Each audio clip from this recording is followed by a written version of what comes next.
กล้ามสังพระเป็นเจ้าอันไหนทำก็เป็นกล้ามสังพระเป็นเจ้าเป็นโคกล้ามสังพระเป็นเจ้าของเขาดีก็เป็นกล้ามสังพระเป็นเจ้าเขาพระเป็นเจ้าสั่งเขาไว้อย่าไปเฮ็ดนิ้วนั่นมันดีอย่าไปเฮ็ดนิ้วในมันญาติเนี่ยพระเป็นเจ้าลาดเขาไว้ให้เด็กกาอะไรนะเป็นโคลาดพระเป็นเจ้าเป็นตราเนี่ยเป็นความสั่งพระเป็นเจ้าพระเป็นเจ้าสั่งปันเขาโคดีโคมญาติย่อมกาก็ไม่พอเปิดกวนเขาเนี่ยเพราะว่าจานเขาก็เหมือนปานเขาก็ดีจันเขามาเป็นกวนเขาตองถูกได้เธอรุนมวลใจเฮ็ดอันใดก็มันจ่องเจ้าจ่องว่าถูกได้มีตาหน้าถูกได้มีศีลามันถูกได้มีภาวนามันถูกได้สุขะจ้ำจ่ามันถูกได้การเรียนเปลี่ยนดีหนังผีป้อมนี่จากกวนป้อมยันเชฟคนนี้เขาป้อมได้หนังทำป้อมนี้ลองไม่ลองปูอยู่แล้วก็โป้คือเฮืองเปิ้งเถอเนี่ยวะพวกน้องเนี่ยพวกคัดเตอลองตั้งดีตั้งหยัดผมว่าอุปันนิ้วผมไม่แต่ทันตันก็หือว่ะก็เปิดกวนน้องหลุดเดาโลกาในตระอันว่าในสากลสูงมาไว้พวกน้องในป้อมหมอเจนจามีเงินมาก่อนจังเฮ็ดจริงหือว่ะพอเปลี่ยนกวนมาพอหมอเจนจาพอมีเงินมาก่อจังช้างฉาพวกน้องในช้างฉาเลยเงินทุกข้าเลยคำช้างฉาเลยคำทุกข้าเลยเงินช้างฉาเลยเงินก็เห็นโดยเข้าอันในตะกาเขาถือหนุ่มเจียวเท่ายังไปป่องเลี้ยงจังเสยตีเนปันชับยังปันเฮาโป้หู้ป่องยังเงาต่อไปขวานเนาะไว้การเงินในเพราะว่ามีใบยาวไหนมีเงิน7 นิ้วตะกาเขาเงินในมี7 นิ้วไว้การเงิน7 นิ้วใน7 นิ้วเลยนำ10 นิ้วเลยตีดีไหนตะกาเขาเปิดความร้อยไว้ทอมของไว้หู้ทอมไว้หมูก็เปิดเงิน7 นิ้วได้ในทับในหูหางกลางฝ่ายมันกว่าเงิน7 นิ้วใน1เงินตาหน้า2เงินฐานหน้า3เงินอาจา4เงินตาหน้า5เงินปิญญา6เงินหมาหน้า7เงินชาริยาเนี่ย7 นิ้วเพราะการเงินนั้นช่างสูงชุดเชียงเปิ้นเชียงได้เป็นเงินช่างเหรอเงินตาหน้าช่างสูงชุดเงินตาหน้าฮีได้อาช่างสูงชุดหลาเนี่ย1พอมีตาหน้าย่อถือมีศีลาพอมีศีลาย่อถือมีภาวนาพอมีภาวนาย่อถือมีกรรมฐานพอมีกรรมฐานมานี่มึงนี่ปานนั้นชุดจำมาขึ้นสูงน่ะขึ้นกว่ามึงมานี่ปานแต่ว่าเงินตาหน้าช่างสูงชุดเดียวเนาะเงินตาหน้าอันว่าแน่จะว่ากาเป็นเงินเขาเลยเตะชาวบ้านชาวเพิ่นได้เอามือหลูตู้ผ้าสังฆาเขาเจ้าเอาชาวบ้านชาวเพิ่นได้เอามือกับสาตัวเขาเจ้าเอามือหลูมุนเจ้ามุนจ้างสมณีเขาเจ้ากาเป็นเงินได้ตัวหลูเฉยเพิ่นชาวบ้านชาวเพิ่นนี่ได้เป็นเงินตาหน้าเนี่ยอันได้ว่าอะไรของเขาไว้กับเงินตาหน้าเฮ็ดหือก้อยๆล่ะชื่อสังกะเยาชื่อหมอกกันดูชื่อหมอกดูหลงนึงก็เป็นเงินตาหน้าเยาชื่อกล้วยดูกวักนึงก็เป็นเงินตาหน้าชื่อจักจานดู2 ตัวก็เป็นเงินตาหน้าชื่อเจนนั่น2 เดือนไม่ได้ดูก็เป็นตาหน้าชื่อเดียมเลยดูก็เป็นตาหน้ากาเป็นชัพพะธาตุประเทศเนาะกาเป็นจังกะปีต่อคืนกาเขาเปลี่ยนใดนั่นเอาชื่อได้ดูในตาเป็นเงินตาหน้าเอาเชียงชื่อเดือนชื่อยาเชียงว่าชื่อมะกองชื่อมองเชียงว่าชื่อเฮ็ดก่อน้ำหนองปองน้ำหมอเชียงว่า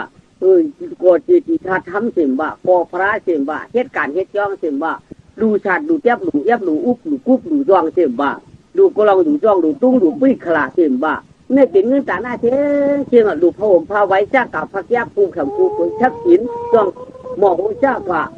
พระฤาษีทางการจะได้เป็นเงินตาหน้าเชียงชื่อพระปันดูจ้องนึงก็เป็นเงินตาหน้าชื่อเขาดูนึงก็เป็นเงินตาหน้าเงินตาหน้าเชียงป้อมเถิกเปลี่ยนก็ไหนทำว่าทำไรป้อมเถิกเปลี่ยนเงินตาหน้าเนี่ยมี5 ปากตันใดดูให้เปียกเชียงยาวมี5 เหงป้อมตันใดดูก็เชียงยาวเพราะมันไข่เชียงมามีเป็นหมื่นกว่าป้อมคุกใจเงินตาหน้าป้อมตันใดดูก็เชียงกายอยู่หนอกเงินนะช่างสูงชุดดูเงินตาหน้าวันไหนเพราะมันจะถึงไรดูมีเอางาเปียก็ตันไรดูอยู่มีเอา5 เปียก็ตันไรดูอยู่เนี่ยก็ในสมาร์ทลัดเนี่ยหนึ่งถึงไรดูกำในทำเป็นวันเขาว่ากลางว่าออกว่ากลางว่าออกว่าอะไรดูนะเนื้อทองเขานั่นทำนี้ไว้ไว้ขันไปดูนะแม่นี่ไม่ไว้ชิปไว้นั่นมีเนื้อทองเขาเถอะไว้เอากำในอาจารย์ปัตตกาเขาทำยองผืนมาจำเขาขันมังกรค่ะขันมังกรค่ะคนหัดเจียวค่ะคนหัดเจียวค่ะรีบมาปักนายปักตั้งหลังตั้งหลังตั้งนากันยะป้อมเถือกหลูว่าไหนป้อมเถือกไรหลูว่าไหนทำบุญเนี่ยก ก็มีเงินย้อยเนี่ยเขินพ่นไก่อะไรน่ะเขินพ่นไก่อ่ะมีเงินย้อยนี่ก็เยาอ่ะพวกเถือกเลยดูพวกไหนเชื่อดูเลยว่าขันขึ้นเอาเลยเกาเปียความว่าทั้งนั้นเก่าไปกับมันเถือกว่าเถือกในเงินย้อยมีเห็นไหนกำเหลียวจังหวัดสอบร้อยในมันน่าช่างสูงน่ะเพราะว่ามันเถือกอยู่บนไหนเจ้เชื่อดูเลยว่าชื่อเผาขึ้นเอาเลยกวัดกึ่งความว่าห้างเขาเอาเลยเกาเปียควายยิงใจกับผมนี้มันที่เอานำผมว่าในหาบัวอะไรดูอ่ะก็เพิ่มมันเทือกได้เลือกละก็มีเงินย่อยจะมีเงินเขาหลูในปันต้นกับเป็นหลายนายจังว่าเงินกันน่ะเงินกันน่ะเพราะมันเทือกเลยดูมันเปลี่ยนไหนเพราะมันเทือกเลยดูเพราะในเตี้ยมอยากถามผมมาตั้งหลังก็ยินหน้าเฉยอ่ะผมว่ามีไก่ก็มาได้ค่าแร่ในกำเร็วอ่ะเพราะว่ามันเทือกเลยดูก็กูเป็นดีมาจำเฮาอ่ะก็กูเรียนมาจำเอาใครช่วยเขาจ้วกอ่ะเพราะมันจึกแค่ก็กระดูกปลายอ่ะก็ปืนไหนเด้เงินตันหน้าในอาช่างสูงตันหน้ายาวดักกับพวกเมียเขาก็เลยเปิดสื่อบอกว่า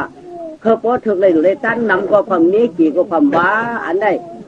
อันกันดูจานทั้งเผอหางมันที่ช่างดูก็เป็นตันหน้าเขาจริงจริงอันที่ว่ากาเป็นเนื้อเดี๋ยวกูขึ้นด้วยกันดูจริงจริงเจอว่ะเขาเป็นอะไรอันเลยที่หลวนนั่นเขาเป็นเลยตั้นนั่นเขาดูกูวันน้าในความที่ว่า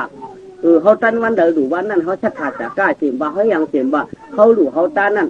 เงินตันหน้าคำตันหน้าอันไหนมันเป็นญาติส่วนต้นสีเก่าเยาเนาะ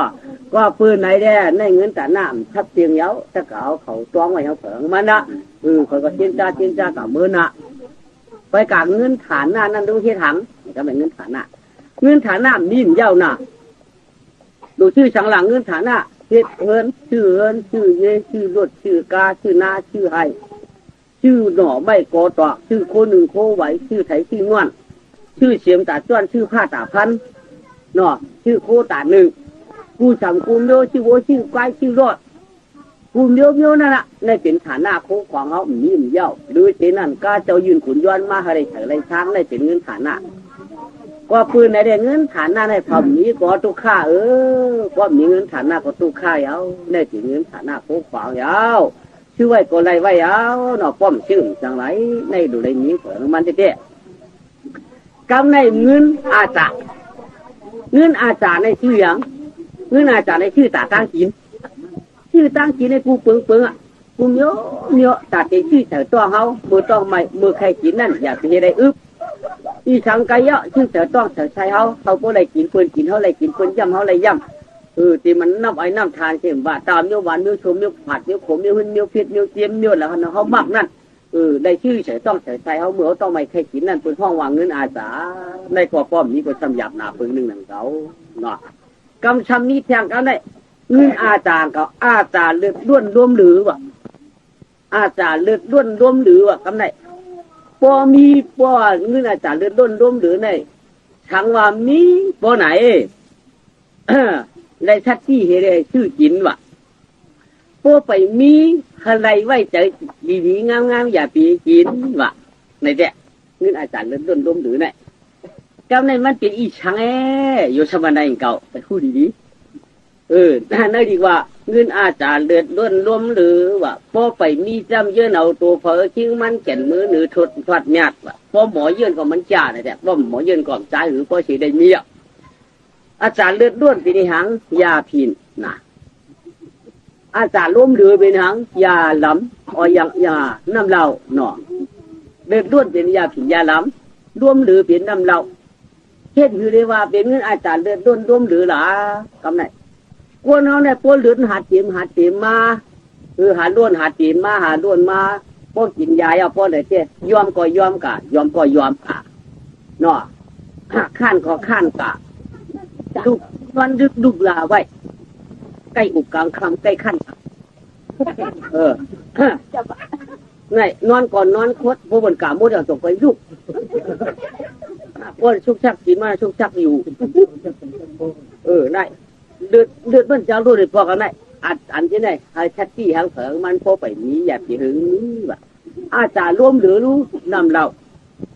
มือมันไปกินเรานั่นเด้รวมมันเหลือปีก็หูจักน้องก็ฮักเจ้าคุณก็กู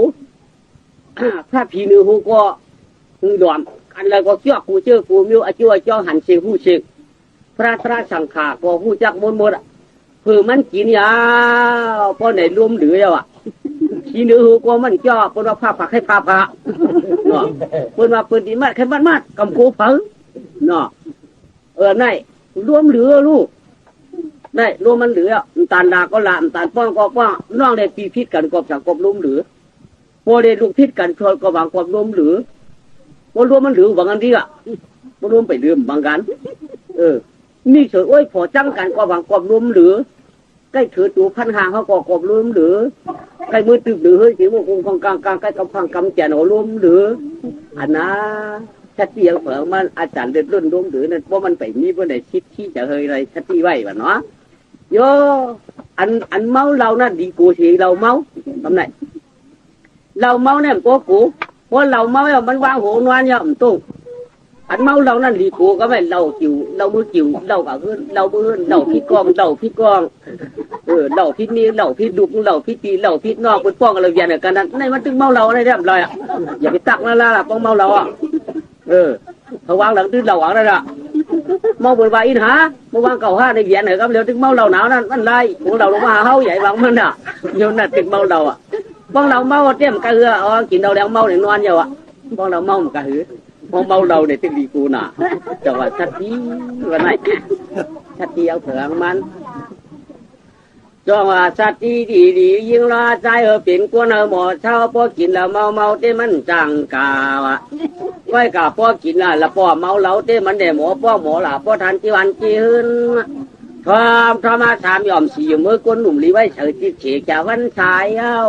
พ่อกินละเมาเหลาในชิงเฮาแก่นตัวไอ้วันหนึ่งเจ้าไปนาเนี่ยพอเมาเหลาในใกล้ไอ้เพื่อนบอกบางมาบนบ้านเราจีน่าไปเดียวลูกได้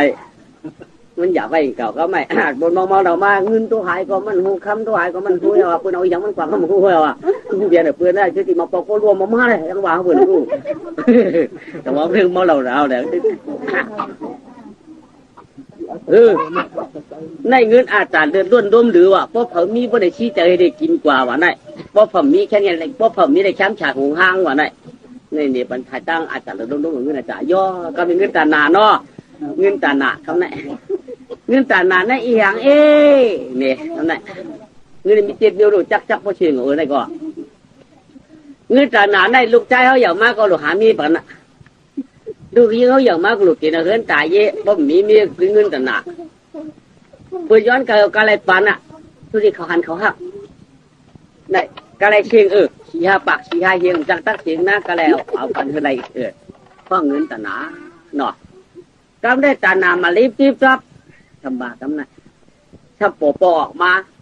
เพราะว่านางยิ่งในดูก่อนแหละเงินตาหนามารีบรับดีเสียงตาหนามารีบรับในชื่อชับยาชื่อบุญชื่อชนับคาชื่ออาหารตาอันโทชื่อมิวนหอมเนาะพวกอะไรทุกอะไรตายอะไรทุกชนับคาอะไรตาบุญอะไรย่อมผิดฉาบว่าไหนได้สีชับยาหอมมาถึงมาบ่ไหนลองหักลองเปี้ยงกันนั่นมันโปออกมาน่ะใจก็ใครจำยิ่งก็ใครจำใจมาเอาเปลี่ยนลองหักลองเปี้ยงกันตรงว่าตานะกันย่าห่างย่าขาวเอาลูกถูมาเอาห้าไหนมาเนี่ยมีวางมันเชื่องมือหลับเชื่องมือมีเงินเนี่ยน่ะก็มีปัญหาฟังแหละเนี่ยเอาแล้วเห็นไหมลูกใครกินกินแรกใครกินเช่นใครกินข้าวช่วยใครกินอันหวานเห็นไหมไม่กะกินเขาได้ขี่ไปไม่เจอทางอะไรก็ไม่เกาจันมือจันเกาเข้าชุ่มก็มือเกาจันมือเข้าชุ่มมือจันเกาเข้าชุ่มไหนชื่อกินชื่อเลี้ยงเอาเลี้ยงข้างเลี้ยงเขาพอเชียงมัวดองน่ะเงินนั้นมันไรกลางคือที่มีละกำไรเอากะชื่อเลี้ยงเป็นเชียงมัวเราดูพอปืนมันหักปืนมันเที่ยวปืนนั่นน่ะกำไรย่อตีมามีเงินเอากำไรคำใครวังเขาช่วยกูไอ้กองมาเงินมาหาพี่ไอ้ในเงินกำไรมาเฮวาแต่แปดไอ้กองแทงกันเกิดวังเขาช่วยมือนี่ผมมาวังเขาช่วยช่องหลงมาห้องผมมาเปี่ยวใจค้างดูคำเด่นกับตัวนะไม่อีหัวแหลงมานี่วะอีเหนียวแหลงมาอีหัวแหลงมาเนี่ยนะอีหัวแหลงมาเนี่ยวะกรณีมากนี่วะ ล้วนสำหูตีอ๋อสมัครให้กินนี่วันดังเป่าตีตีทำไมมาให้กินนี่วะแล้วคือดังอะไรนี่มามีเนื้อถุงหรือมีเนื้อท้องหรือพอมองกินนี่ก็ในไอ้เจ้าอูเขากูบนชื่อเขาช่วยมาย่ำหูน่ะด่วนปันปีก็ในย่างสุกกระเด็นตะล่างกะให้กินนี่อะไรกระเด็นตะล่างกะให้กินนี่เนี่ยเพื่อก็มีเขาไปชุแรงมากกว่าปานนี้เลยเกิดหลอนให้กินนี่นี่ยังเก่ากูชื่อเขาช่วยกินมาอันใดกังเงิน40-50ลูกก็ชื่อเลี้ยงเปิ้นมันว่างก็รู้จังว่ามุทางไรเด็กเขาการร้องให้ว่างเขาเนี่ยคิดที่มันจะขี้ยามันชื่อเดียวหาเรื่องชาวชู้เขาเงาหึงมันหนังชู้เขาเงาหึงมันหนังก็ไม่หึงนั่นได้วันไปมามียิงเอามีมันทำกับอุปเปิลทำไมไอ้ใจนั่งเขากับไปมือว่ามือชื่อหนึ่งเงินเลยกับ45-50เชื่อมาที่เขามีดูอินมาก็ลองสู้เบสเชียงนี่กำไรก็ทำหลอกบอกว่าบายโยเชียงชื่อเลี้ยงเพื่อนโยเขาหาดูแช่แต่ว่าอีนั่นอีนั่นจุงกันเข้าการออกการเขาเช่นเขาช่วยเปิดกินต้องพวกเปียเปิดออกมาเนี่ยจูก็เขาหันอาดูที่เนาะมันกันร้องอย่างไงเขาดูมันที่ที่ห้างในเช้าก็เลยพวกคำมามีมาว่ามาพิษกันทำเอาหนาเปียกเทียงกั้มนี่เลยก็มาห้องเงินตาหนามเย้าก็ไม่แต่ว่าโกนใจในรอกาเมืองคงกลางได้โกนใจเขาในเผลก็ยาวเงินตาหนามชูมีใกล้เป็นเงินตาหนากั้มหนามยาวเนาะบ่ลองดูกินตันชัดหาจากะเฮ็ดสังเสียมว่าเงินตาหน้าจังเกี่ยวสังวันลองหักลองเปียงหักยังหรือปืนปองถึงเจียนจ้าปันเยียบย่ำฮัดปันตังก็40-50คืนเหนือกำเดียวเย้าก็ปืนในแดดแต่ว่าชัดที่เย้าเผอเอามันน่ะก็ดีจ้ำจ่าเงินตาหน้าก็ยื่นเฉยๆนั่นก็ชื่อเผอเองมันว่ะย่อกำในเงินปีหยาในเดี๋ยวไรมีเงินปีหยาในเปลี่ยนแล้วเนาะเนี่ยลูกล่างกลางเตาเยอะมากกาชูมาซ้ำดูหาปีหยาปันมันโลชื่อปีหยาตั้งหูตั้งลักตั้งหมอเฉยหูเฉยตามันเฉยชกเฉยเจอมันดูเฮมันสอนดึกสอนไล่ดูเฮมันโมดูเฮมันเลียดเช้าเพราะมีปีหยาถาราชาเพราะในจื้อเป็นคนกดตู้ข้าหยับยั้งขันเจออันเราก็เห็นหุ่มหมอเพราะในหยับสีปืนอย่างเงินปีหยานั้นมีไว้ติ่มพึ่งในมันหยับนะเจียนจ้าเด้อหรอกคนกูปอกคนเท่าไก่วางด่วนเด้อคนหลานมืออยู่จ้องเพราะสันนั้นจ้องมือเจ้าเขาต่อยในไหวมาขึ้นพอมาขึ้นนะกูเขาผู้เมียเขาหัวก็ไม่มาแหละทักไม่แหละชิกไม่แหละจอกไม่แหละหมูดีเขาได้กินข้าวหมูทั้งเขาอย่างเพิ่มข้าวมาอยู่เฮ้เนี่ยเรามีลองช่างมาก็ใกล้วันไหนน่ะผู้ดีเขาทำก็มาอยู่เฮ้เนี่ยห้ามเพิ่มข้าวน่ะวันไหนรู้กับฟองช่างบางดูยิงเขาเนี่ยอีนางเขาพอมาอย่างมาปีหูว่าชื่อไว้ว่าเวียนคำก็ชื่อไว้สายข้อก็มีไว้หนามปลาก็มีไว้ฉันเมื่อเป็นชาวเลยเมื่อกี้เหตุการณ์น่ะยายไม่ใจก็ไม่ข้ออังหน้าที่ได้ฉันเจ้าไหนคือกูบอกเนี่ยตั้งเตียวมันได้กะวันตามือน่ะบาลายาวบาลายาวรู้เลยมีมือปีหยาให้เนี่ยช่วยเขาปูหูปูลักปูเช็ดปูเชลก็ยาวจะเก่าเขาเจ้าจ้าเขามีปีหยาฐานะชาหมอไล่สังเดี๋ยวได้อันเชื่อปืนหมอดีหมอไล่ตะเก่าคำเจียนจ้ามันแก้ว่าแก้ปืนนั่นต่างกาวันน้ำลายเจียมมาเลยเขาจูมาเลยเงินสูเขาเลยกูโวยหับเสือปืนเจ้าเขาตั้งเลยเดียนตั้งนั้นประมวลบินเจอหือก็ปีหยาเขามีชังเนี่ยเขากระอุกันเขาเจ๊ปืนเนี่ยเนาะทำเหลือปืนเนี่ยเนาะคือได้เลือดปีหยาเขามีมิ้วตั้งหัวมีปืนว่าเขาพิจเจอให้ไหนก็มันหยับกระหือเมืองก้นเก่าปีบันดูยิงเขาก็อย่ามากาสูมาปันสายคล้องปันหนำปัดปันเบียนปันปีหูเพราะว่าก็ไม่รู้สัมเพียวกะต้องหายเอาเมียก็บนเพียวสายคล้องกะเฮ้ต้องหายเอาเมียวังขึ้นปูเมียมโหผักจูบ่ใครเชียงนั่นหยาบพวกกะเมืองคนมันหยาบสังเกตหาปีหยาปันมันดูมันหมอดีหมอลายมันมีประหุสุกตาดูหมอเย็บโคมบ่หมอโทมบ่หมอยามบ่หมอช้อนดิกช้อนจ้องเสียบ่ตัวพ่อเท่ามันเขาตายก็เขายังไม่เจอย้อนมันได้ช่างฉาบพวกลูกยิงลูกใจเขามีปีหยาหมอเฮ็ดรวดเฮ็ดก้ามบ่หมอเมียจักเมียช่างเสียว่าลอกลูกมูปีหยาเรียกมูปีหยาหมอเตรียมจัดเตรียมหังเห็นว่าพอมันได้สอนในหมอยาจ่องห้ามในปึงอิงมันคืนอันนี้เขามีเงินมีคำซ้ำชิมไว้หาชิมไว้ปองไว้ก้อยเขามีเงินปีหยาไม่ได้หยาบดูเลยมีเงินปีหยาดูเลยมีเงินปีหยาตะกาเขา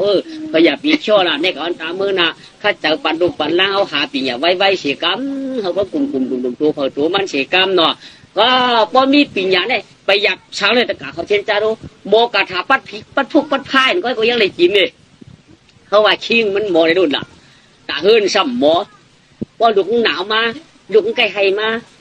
ลูกนั้นหมอปัดไผ่ดวนลูกนั้นหมอปัดเปียกลูกนั้นหมอปัดน้ำหันหมอปัดน้ำหมากปล่อยนางเขาไก่จูมันไอ้ใจไก่จูมันบ่หนาวมาวันเดียวไก่มือจูบ่หนาวมาบ่ได้หวังปืนหอบมาเขาก็ปืนมาป้าเขามือหื่นหือล่ะพอปืนมาป้าเขามือบ่ได้ของหนูวางเขาแน่นตั้งน้ำหันตั้งน้ำหมากปล่อยได้ก็หนูวางไว้ปัดเปียกเขาขาหนึ่งเปียกกันช้ำจีบสีจีบไว้เปียกก็เปียกปืนอ่ะเปียกก็เปียกปืนหรือก็ไม่เอายาวเขาไฟกับพอไฟลูกมาปัดหนาในห้องผมเอาวืดได้ช้ำเปียกเจ็ดเปียกตีเกียงงามาใช่เอาเนี่ยก็มีปีหยาได้ก็มีปีหยาพอได้มาชูเขาพอได้มาเบียงเขากินก็มีปีหยาก็มีปีหยากับปัดท่าบันเปิ้ลก็ลังเลยกินเนี่ยตีเกียงงามามียิ่งสำราญไหมอุ้ยใจคำหมอยังลงอ่ะแต่ชูบนนั้นก็อุ้ยนั่งขอหมออีละแต่ชูบนนั้นลายอ่ะไหนเนี่ยต้องบอกว่ามีปีหยาคาราชานี่ดูได้มีปีหยาถ้าเขาอย่าไปช่อละในก่อนตามือน่ะ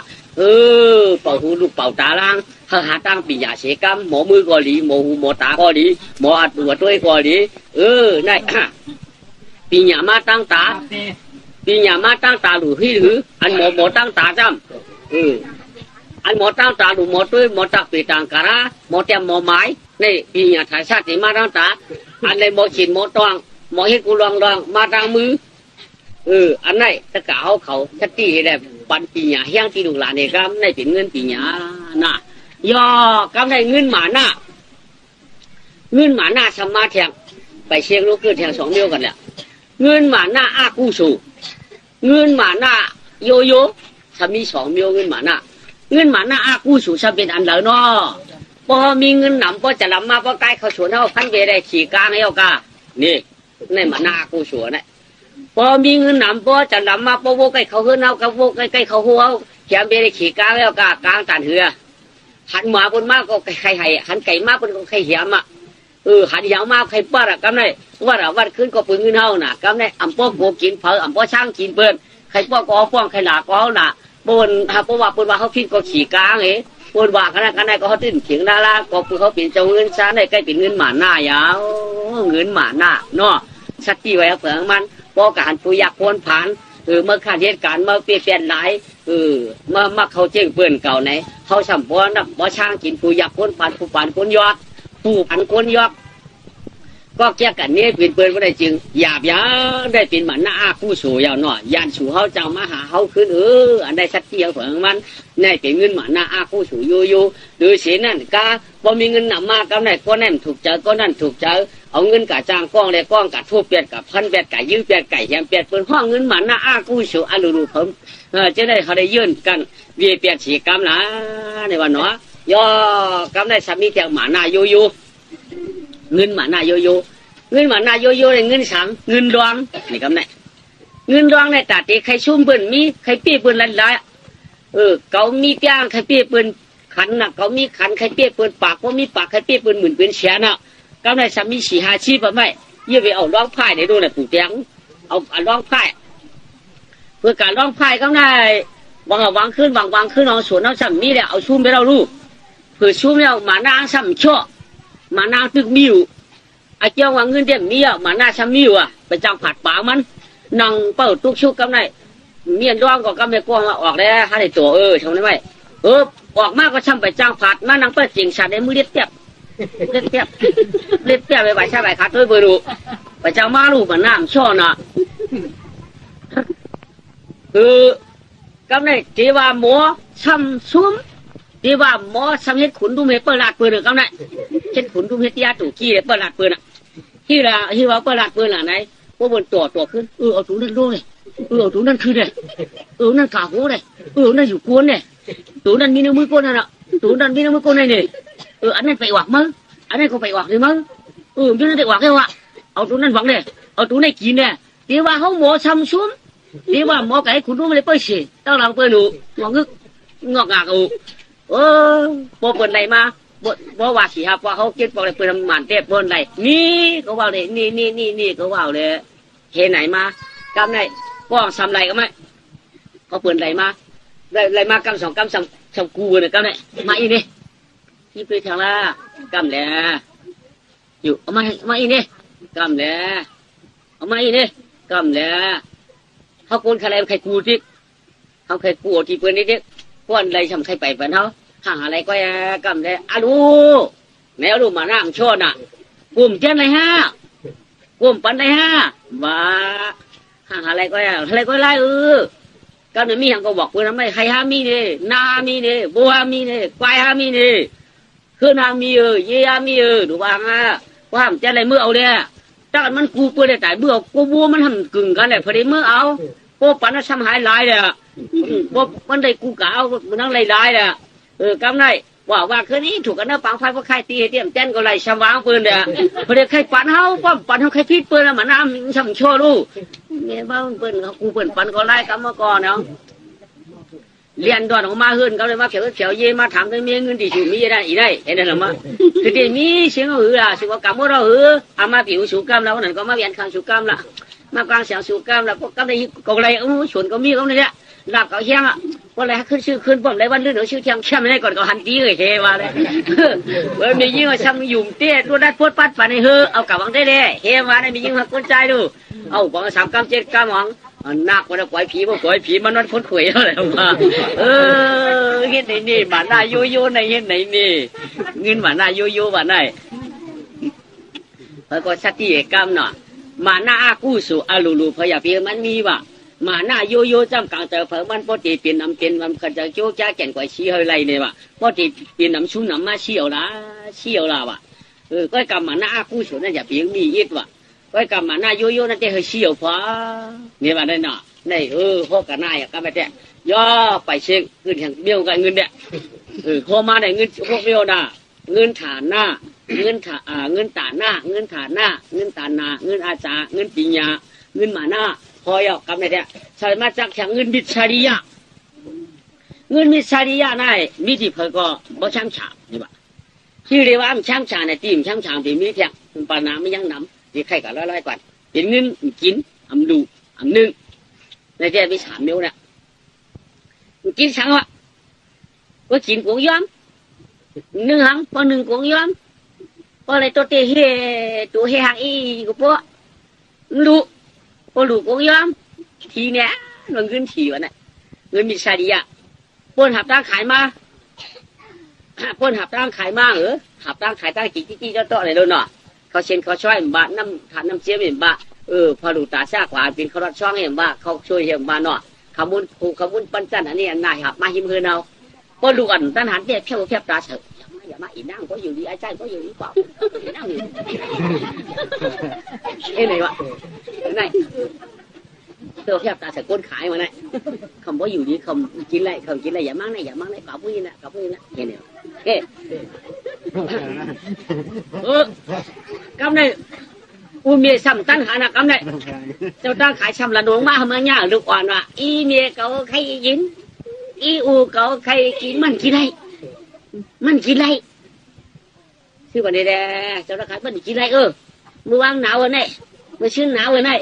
มือวงปูนกองหนาวนี่มือเหลือนปูนกองหนาวนี่งาเช่นไม่เดินไปก็ไม่จะพอจุดที่มันใครชื่อนะชูนมกินมีเงินแหละเขาจะทำมีเงินด้วยถ้ามีเงินได้กินใจฟังได้ไปกินเอากายก่อนละปืนก็หาเอากายด่วนให้ไปจิ๋วเจอเย้าฉากหนึ่งกำลังไปชำหาบลงมาแทงฉากหนึ่งอุ้งก็ใครกินเมียก็ใครกินก็ได้ชื่อช้ำชื่อน้ำช้ำชื่อเจกำลังลูกช้ำมี2 3ก็เด็กเขาเช่นเขาใช้ช้ำได้5 6โจ้กำลังด่วน3 4ก็มาโจเจกินเมียกินกัวกินอุ้งก็ห้องก็กินในพองก็ด่วนช้ำอิ่มช้ำใครกินแข้งเขายิ้มมาไม่ยิ้มก็มานองเลยกินก็มาปีไปเลยกินก็ปีเลยกินก็นอกไปเลยกินก็ว่าเขายิ้มมาไม่ยิ้มเขาด่วนทำพิษการย้อนมาขี้โคตรตาบชาวช้ำหายแทงที่ไหนดิว่ากินก็เลยกินอิ่มกินเต็มสับสิสับช้างเลยกินก็เลยกินแจ๊บไปไปอิ่มไปไกลอันนี้ใครกินอยู่กำลังใช้เจ้าตั้งขายก็ป้นกว่าให้เนาะป้นมาห้องถามได้ไก่จะไม่ได้เชื่อมีเงินเนาะไม่ได้เชื่อมีเงินเนี่ยบ้านเนี่ยจะมีเงินได้ใครกินมีเงินด้วยย่อมาปักคู่ปยอกอยากสุ่มเชื่อในหนึ่งมีเงินเชื่อในใบแดงมีเงินพวกปยอกปยอดตีว่ามีเงินห้องวัดอันตีเหือ มีเงินวะพูดว่าปีได้พูดได้ดูเตต้าจนได้เมื่อไหร่ว่าชมหรือว่ามีเงินสั่งมีเงินเดี๋ยวเขาใครรู้ไปเบิ้ลจ้างก็แช่มีเงินน่ะที่ถือก็มีเงินวะนะเปลี่ยนอะไรก็ได้ก็เปลี่ยนอะไรมีเงินทางเซลชิงกลางชิงเกียรของขันมาตุกเฉินหน้าเฮือนชีพะจังว่าขันได้ใครโยชีพะเปียว่าก็ฉุมีวงมีการมีตรงมีหน้าตอนยินตอนเดียวโบเสือใกล้ฉันเจอดอกเลี้ยวหน้าเสือก็เจอเขาเป็นยาการใหญ่เพื่อนนี่ฉันเรียกป้องจ้าแม่ดุมไรวะชีพะตั้งดูตั้งหลายเขากัดเฉยเฉยมันเย็นเย็นไหนวางโคตรที่ว่าออกใจได้ดูเต็มมีเงินนี่วะโย่สักเจ้าปืนมากูไว้กันไหนข้าปากตั้งเฉียงเฮียงก็ความหมื่นก็ไรก็ใครปันขี้1 เดือนก็หือ1 เดือนหลายช่วย1 เดือนในปันหลายปากเห็นไหนกันไหนดีจะปืนกูน้ำขี้ก็ได้น้ำเพราะปืนกูกะได้ฉบับปืนมากูกะก็ได้ก็มาเอากะมายิ้มกับว่าเงินนั้นมันนี่ฉันนั้นได้รู้บนมาเตี้ยเนี่ยบอกกูนะก็ไม่ได้มีเงินมีเงินเนี่ยเงินถีได้เฮ็ดไหนตัวละชิงกองเสียงมองตัดออกเขินชัวชิงกองเสียงมองเนี่ยตัดออกเขินชัวมาก่อตัดออกตัดออกมีเงินนี่เขาก็กะทีแต่เลยเสียได้สมจริงตีตายตายมาเลยหนาวดูกันได้หนาวมาอย่าไม่ได้ชื่อกินน้ำมีเงินเด้สาก็ได้กันได้ปังมามีเงินเด้ปังมาว่าดอกเช็ดปังมาหลายวังปังเต็มได้เจ้เพื่อนในดูเจ้าลูกข้ามปีในเฮ้ไหนกับปังคนมาเจ้เพื่อเสียเขามาด้วยหวัง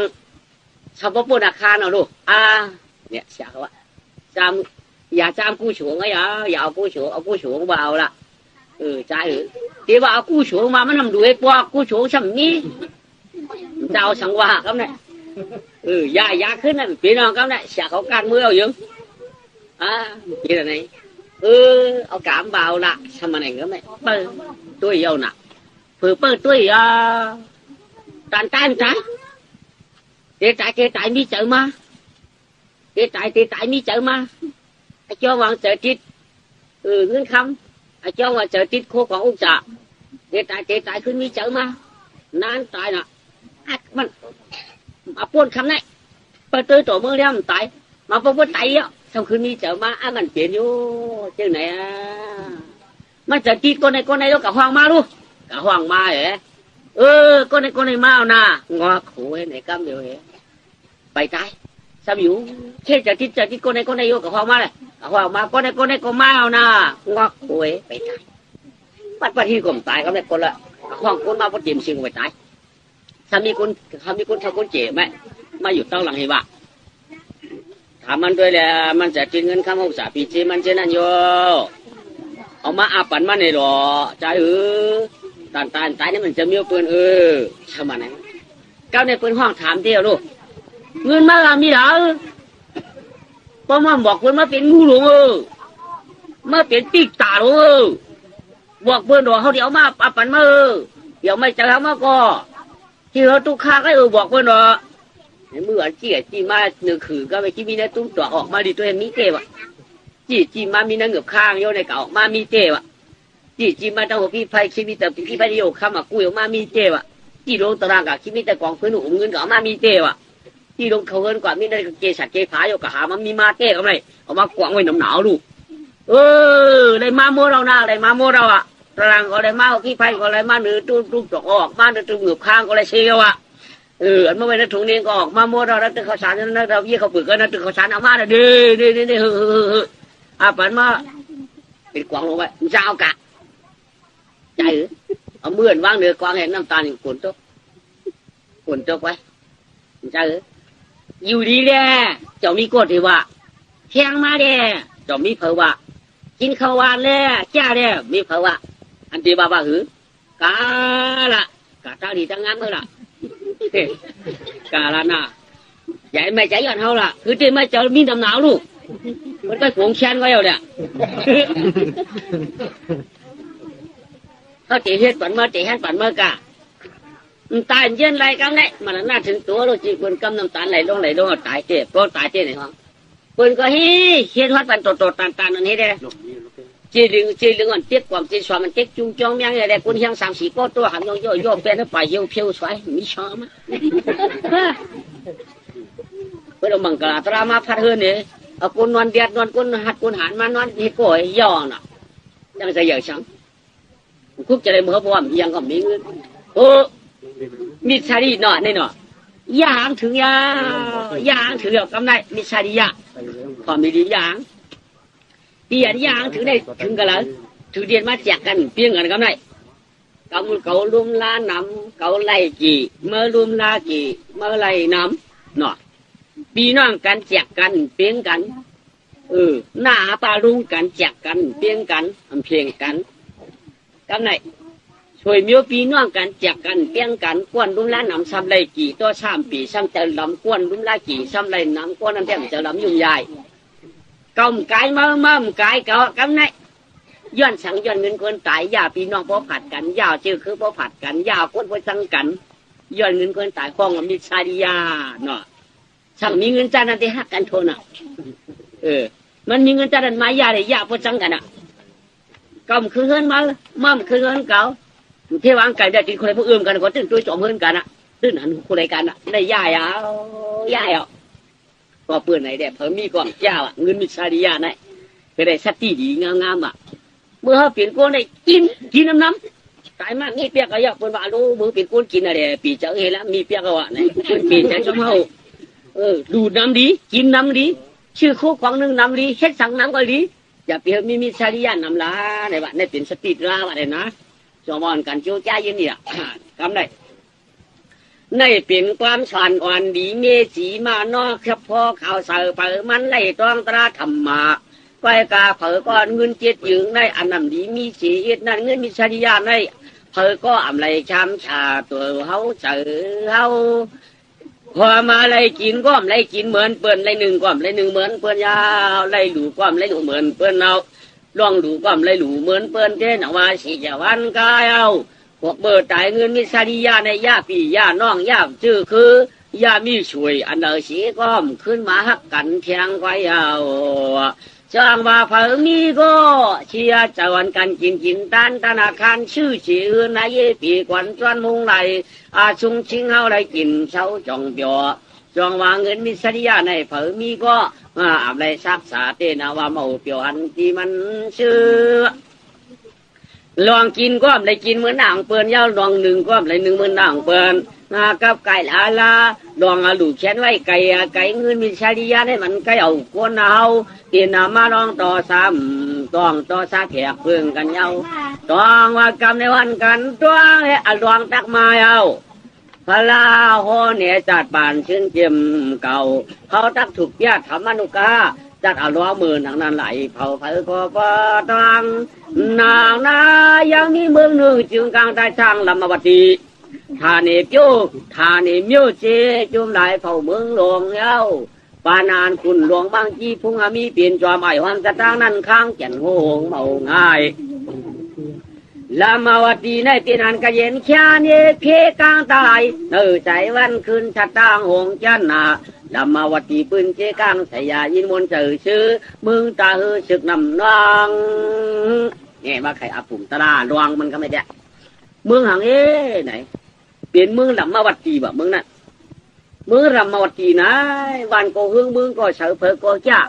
ใครกล้าสังกล้าใครขายสังขายตาชุ่มลายตื้นมีสีปักสีเผาเมืองนั้นเป็นว่ามันเรียกหนึ่งโคเก่าวันโคเหมือเต็มเรียกเต็มอย่าโคเราปังเสือช้างหน้าปังตาเสืออยากเลยก็เลยก็คนห่างซ้ำมีปีสั่งถูกยอมห่างหันปีกว่าปีกึ่งกันยอมก็ยอมมีกาตามีกาขันโคบนก็หมอหนึ่งก็1 เพียงคืนสี่จ่าบ่หนึ่งได้กลับว่านกคำว่านกคำนุ่งยุงคำตีดินว่ะบ่หนึ่งได้ตีไปดินว่านกยุงคำตีกาอารมณ์1 ตั้ง1ได้กว่าตั้งหน้าเป็นก็ดีตัวมาตั้งหลังเป็นก็ดียักเพิ่น1 ของถึงดีฮักโคมือนั้นเล่าหนาไหมพี่น่ะน้ำมึงหลับมาวัดตีนั่นย่าไหนน้ำมึงนั่นยากูตักกูเตียหลังเฮินกูได้สับว่าเพื่อนมีกล้ามมียัดท่าเฮวินเมื่อกูปอกเต้เพื่อนขี่ล้อมาขี่ม้าขี่จ้างกันหน้าก็มึงนั่นแต่เพื่อนมึงชื่อเจ้าป่านนั้นเลยก็มีจันมีดูมีจวนมีหลานมีแจกมีจิกมันเหมือนป่านเฮา กับเขาป่านเขาก็เอามันตุกฆ่าขันเจออันเริ่มอันเลยก็จิ้มโคตรจิ้มเดี้ยงกับกำเดียวอ่ะมันเปียงเปียงเลยดีลายมียิงหนึ่งคนใจหนึ่งคนไม่ยิงมันจะให้หรือเดี๋ยวตัวเตรียมชิงเขาเอาอยู่หยาบกินกินจะอยู่จับกินหยาบกะเต๊กอันนั้นก็มันดูกับขันเจ้ามือกูบอกเต้วันก็หึงเมืองก็หลงคนหนึ่งคนหงชื่อใหญ่จ้าน่ะกับเขาเมื่อเดี๋ยวในเต้ไปว่าสังลูกก่อนน่ะก็มาบังชื่อกินว่ะก็บังกวนกินว่ะไปหลักไปใครกินที่ทุกข้าเนี่ยทุกข้าเนี่ยกูบอกเต้มันเปียวน่ะอันเลยก็มันเปียวมนเชื้อหนูคนหูก็เปื้อนแจ๊กพวกแค่สับปะรดเขียวชนกินประเทศเขาเฮ็ดหน้าก็ชื่อพวกกินตื้นขวัญยุบขวัญย้อมอันนั้นก็มันหลีจ้อมตั้งกายห่างขันธาด้วยขวัญแล้วก็มันดีมูลดีชื่อเมื่อเดี๋ยวในก้อยมันจางว่าคนเอาไหนคนหลวงยึดตินทุกวันหลวนทำยึดตินคนหลวงมันเปียงเดมันกันขันใจที่ว่าคนหลวงยึดตินทุกวันน่ะเพราะใดคือจริงมันจึงจอกโขคนเท่าช่ำนี้มาหวนเปียกชมาชุกชักจังหมูเตี้ยมันตื้อเฮ่เย็นเป็นลูกหวานแบบเจ๊ลูกหวานฉันยังเป็นคนหลวงบังหมอกหูเหยหมอกหูหลวงเจ๊ตื่นคนลูกมึงทุกยุคโอ้ปีนกันเยาอ่ะเมืองคิดกุนกันเยาอ่ะใช่เจ๊ตะกล่าวมาเขาชมาหางคืองอบกูปอกเป็นคัดเกี้ยงปักบาดหูคำเมื่อเดี๋ยวในชมาห้ามไปมาบังหมัดหยาบที่หยาบไปหูมียิ่งก้าทำไมหยาบห้องหยาบห้างหยาบกะหยาบไปหยาบกันหยาบกินหยาบย่ำกองป้อชาวบ้านได้กินหยาบกะหยาบกันที่หยาบจังหยาบพ่อชาวบ้านจังให้หรือกูบอกได้โอ้จอเนียนยาว่าจ้าโยเขามีคนตุกข้าเฮือนหรือไม่คนตุกข้าวอ่ะชื่อชิงตุกข้านั่นห้องว่าไหนชิงไม่กวักว่ะจืมนี้มาเดินงานไม่ค่ำว่ะหาเช่าอยู่เต้าห่องเวียงว่ะชิงไม่กวักหาไม่ค่ำนั่นชื่อเรียกว่าชิงไม่กวักไม่ค่ำล่ะก็เพื่อนขานั้นมันจับไม่ค่ำไม่กวักพอมันเดียวก้นผ่านวางเพื่อนจับมันได้เป็นห้องจืดนั่นดอกจับหมักแก้วชิงหมักแก้วว่ะจับหมักโอ้ชิงหมักโอ้จับหมักล่างชิงหมักล่างจับหมักโมชิงหมักโมว่ะก็ได้จำไม่กวักไม่ข้ามมาชิงไม่กวักกันได้ไม่ข้ามมือเลยยาวหมดชิงไม่กวักก็อยู่เต้าห่องเบี้ยงนายกวักก็อยู่ตั้งนายไม่ข้ามอยู่เต้าห่องเบี้ยงอยู่ด้วยกันกินด้วยกันก็สัมผัสจักก้องเอาล่องเดี๋ยวลุงมาเดี๋ยวเป็นตรงนั้นไม่ข้ามเหมือนกันนายเดี๋ยวลุงมาเดี๋ยวเป็นตรงนั้นไม่ข้ามการสร้างงานเป็นคนนี้สักก้องเอาล่องมังสากายันดื่มมาสีลงอามาผ่าตุกจือเมืองหลวงลำมาไฟกามาเดี๋ยวเป็นตุกนายเต่าตุกตาหูเบี้ยงมาเตะปิดลงนายไม่คำเจนว่าจิตบันกะพอเปลือร้องลานยันที่พวกที่เขียนลงมาเตะตังยาวฮะทำไมนายไม่คำนอนพนันเดือนตัวเขาผูมันเนี่ยอ๋องมึงยังมาหลับถึงทิ้งไม่กวาดทำไมทิ้งไม่กวาดอ่ะย้อนนั้นไม่คำชอบถึงอยู่เรียกว่าหาวทิ้งไม่กวาดเขาบอกจะบอกว่าหาจีเกี้ยเพื่อนไหนคำว่านอนผันข้าเนี่ยจุกให้ลูกข้านี่เหรอพนันเดือนยังมาทุก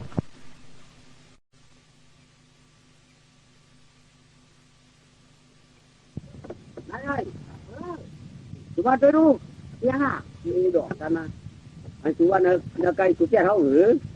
ยังแก่อยู่นี่หน่อยตัวเหลือตัวนี่นี่นะตัวเหลือตัวผมถือนั่นเหลือมีนั่นเหลือคือที่เขาพันเหลือชัวก็โยยังลงหลังนะกันห้องมาว่ะความตัวพันเหลือตัวผมถือในรูเนี่ยพันโต๊ะว่ามันจะกลับที่ไหนชัวว่าพอพันนั้นเดินโต๊ะในปืนมาใกล้มาน่ะตัวใครรู้ใกล้บ้านของมันเนี่ยจังว่าล่ะยูนั่งยิงในมันเนี่ยมันก็โดนในชัวก็ใจผู้ตุ้งหลุดร้อยเมื่อก่อนไกลคุยพวกมีคนร้อนเลยกันโดยจังมันเขาจังว่าล่ะใจสุบางมึงน่าเอานายใบคำมันไปเจ๊กับนายเอามาผมอยากเกิดปืนมานั่งผมนายเดินมาถือเดินมาตื่นฝึกมาเตียนอินคลองโตมาแบบมาชมก็เข่าเผามาใจเจี๊ยเดิน8 เดือนเหยียบเข่าถึงมาเนี่ยก็ใจนายอยู่กาจีกว่าตาได้10 เดือนเนี่ยเกิดออกมาเห็นกวนใจหวานห่างดีเจ๊ เพราะว่าเกิดมาเป็นคนจ้านห่างดีสีใจเอากำได้ต้องเลยมาต่างจื้อว่าหล่ะนี่ไว้ก็เพื่อพนันเหลือนตุกมาเฉินเนื้อปุ่มนายไม่คำแหละข้าผมมีปีญาตระซ้ำมีช่างเก่าก็เพื่อใกล้ยินเปิ้นว่าเหลือนได้เป็นจันตาในข้าจองมาต่างสันจีลูกใจข้าว่าจันตาวราวัดมาเฮมือจีก้นมือเดียวไว้เขาเพราะว่าจันตาวราจันตาวาดีว่ะจีลูกใจข้าก็อย่ามาอย่ามาเขาเนี่ยก็เนี่ยมือฟังให้เนี่ยก็นายเอาจุบเอานมเอาฮักเอาว่านเอานอนก็นั่งว่านอนแจงมาลูกใจเมียงเชี่ยจ่ารับเลี้ยแม่ลูกใจฮักกันตาคำปีคำเมียดีเปียงรับตาขมาลาแก่นเจ้าเรียกแก่นมอยได้ถ้าจวนจันตาวลาลูกใจเมียงรับดีเสียงขี่มอนกลางงาพังสะหนุ่มจวนลูกเมียเจ้าลูกแล้วรับแล้วจันตาวลาลูกใจคำเมียงลูกใจอ่อนขาก็เยอะมาที่กำได้มากบปีปลายมาเดียดเชียวสองกบ3 ปี4 กบ5 ปีมากำได้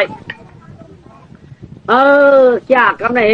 พังดีพังช่วยมาเมื่อไหร่ก็6 กบ 7 ปีมากับพ่อจอมเมียจอมปอถึงมา9 กบ 10 ปีมากำได้ทำมาวินใบไก่ซาบแทงชัดเทดงกลางเวียงก้อยกันน่ะชัดเทดงกลางเวียงนั่นข้าผมมีสัมผัสกันเจ้างกันเมื่อย่ามนั้นสนายชัดเทสัมพันนั้นนั่นได้ปักหมอกหมูไม่ว่าพันไรปักหมอกหมูป้อไหนก็เผื่อเมืองเลี้ยงไม้นายชัดเทมันถึงผูที่ชัดเท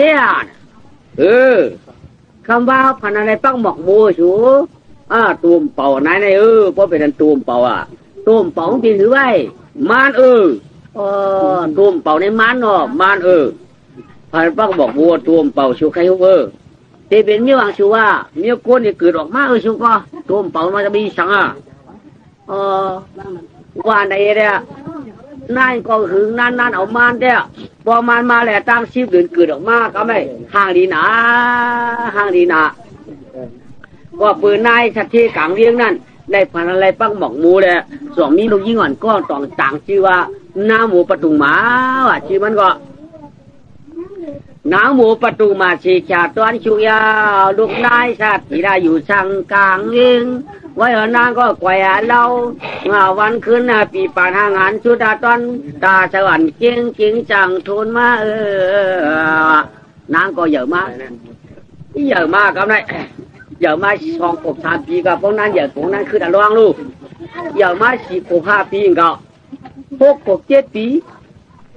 แต่ที่เหยียบเข้า9 ปีถึง10 ปีได้มาเพราะว่านางในได้10 ปีอาลวงเลย10 ปีตรงน่ะเพราะแต่กำไรอาลวงนั้นชอบใกล้กว่าจ้องชิ้นไม่กวักนั่นใกล้กับใครบอกใครตวงที่เฮินสักทีหลวงกำไรใกล้กับจ้องก็อาชักแต่อาลวงชีวิตในหมอป้ากินตวงเอาลูกป้าตวงใกล้กับขายน่ะก็ไม่ชี้สักทีในซ้ำมีคนดูวัวเอาใกล้นี่น่ะกำไรลูกใจซ้ำนี้มีลูกยิงไว้น่ะซ้ำตีเด็กห้องเอาทิ้งไม่กวักมากกว่าไม่เฮ้ยทิ้งได้ไม่ดูลูกเผลอหน่อยลูกขาวฮะลูกขาวเขาฮะขายเขาขายฮะซุ่มเมียงเมียงค่ะ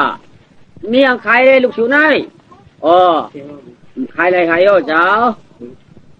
ย้อนกะเหือกะหือกล่องจางย้อนขามันจะลูกขาโดงมันจะลูกเตี้ยขาจะลูกเตี้ยเป็นลูกเพลาลูกนายไม่ค้ำเป็นลูกนายไม่ค้ำนายไม่ค้ำเนี่ยมันเป็นโผเป็นเพลาเป็นขาจริงว่าจะลูกเมื่อมันจะลูกขาแล้วข้ามมันหัดองเกิดก่อนเจอขาเกิดมันจะขามันอันเกิดอันเป็นเมียเต้ๆเป็นนายไม่ค้ำเขาขาได้เป็นคนลุ่มลาเกิดมาได้ลุ่มลาตัวใหญ่ก้อยขาอันเกิดมันผ่านหยาบเต้เป็นนายไม่ค้ำนั่นเป็นเมียเต้ๆเขาขาในอู่เนี่ยใครว่าพ่อเขาว่าเจ้าพอลุ่มลาเนี่ยเขาพอใจเขาขาลุ่มลากูปีนกูหนาวไว้ขาหลวงก็ให้เก่าบุ้มพุกบอกนายไม่ค้ำมันเขาชักเที่ยวใครลูกลูกเรียกใครได้ลูกอ่อนเนี่ยลูกโบนลำไกมาทำไรบุกงา พ่อมีเมืองนายเมื่อว่าสักที่หลวงทำชื่อด่วนหาว่าชูใครฮู้ไว้กะย้อนก็ฮาใครย้อนออกมาเนี่ยว่าชูก็ไรอ่ะ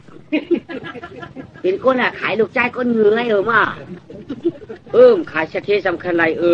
กามือแล้วขายก็มือละได้ชูผมมอละชูใครฮู้หมอเขาหมอหมอก็มือเลยปัดออกมานายไม่คำเถียวไม่เอายิ่งไม่กอกออกมาลูกหางออกมาเป็นลูกชูเอ้ป้าใจเขาอ่ะลูกค้าเขาจะแจ้ใครอ่ะไม่เคยล่ะได้เป็นจริงไม่กอกก็ได้ค่ะเนี่ยเมื่อว่ามันเจอลูกเจ๊มันว่ามันเกิดค่ะเนี่ยมันจะเจ๊ค่ะนะป้าก็มันป้าค่ะลูกเพราะมันเป็นลูกด้วยดุร้อนเลยลูกลุ่มลาไว้ค่ะเกิดมาแหละเกิดนะค่ะเจ๊ค่ะอ่ะอันพอลุ่มลาไว้ค่ะอ่ะชูได้ชมันไหนเขาในพอเกิดมาแล้วเขาคนไหนเขาเป็นดูเขา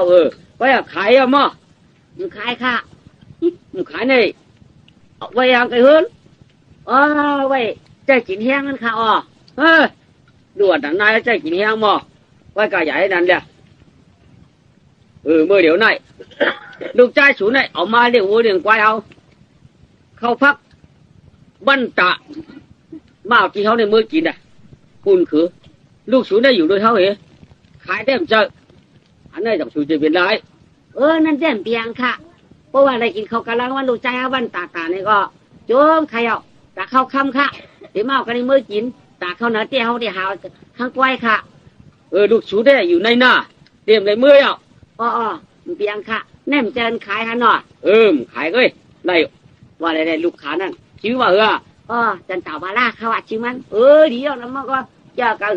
ว่าไหนเนี่ยนายสัตย์กะที่สัตย์ก็คิดบอลหลวดก็ได้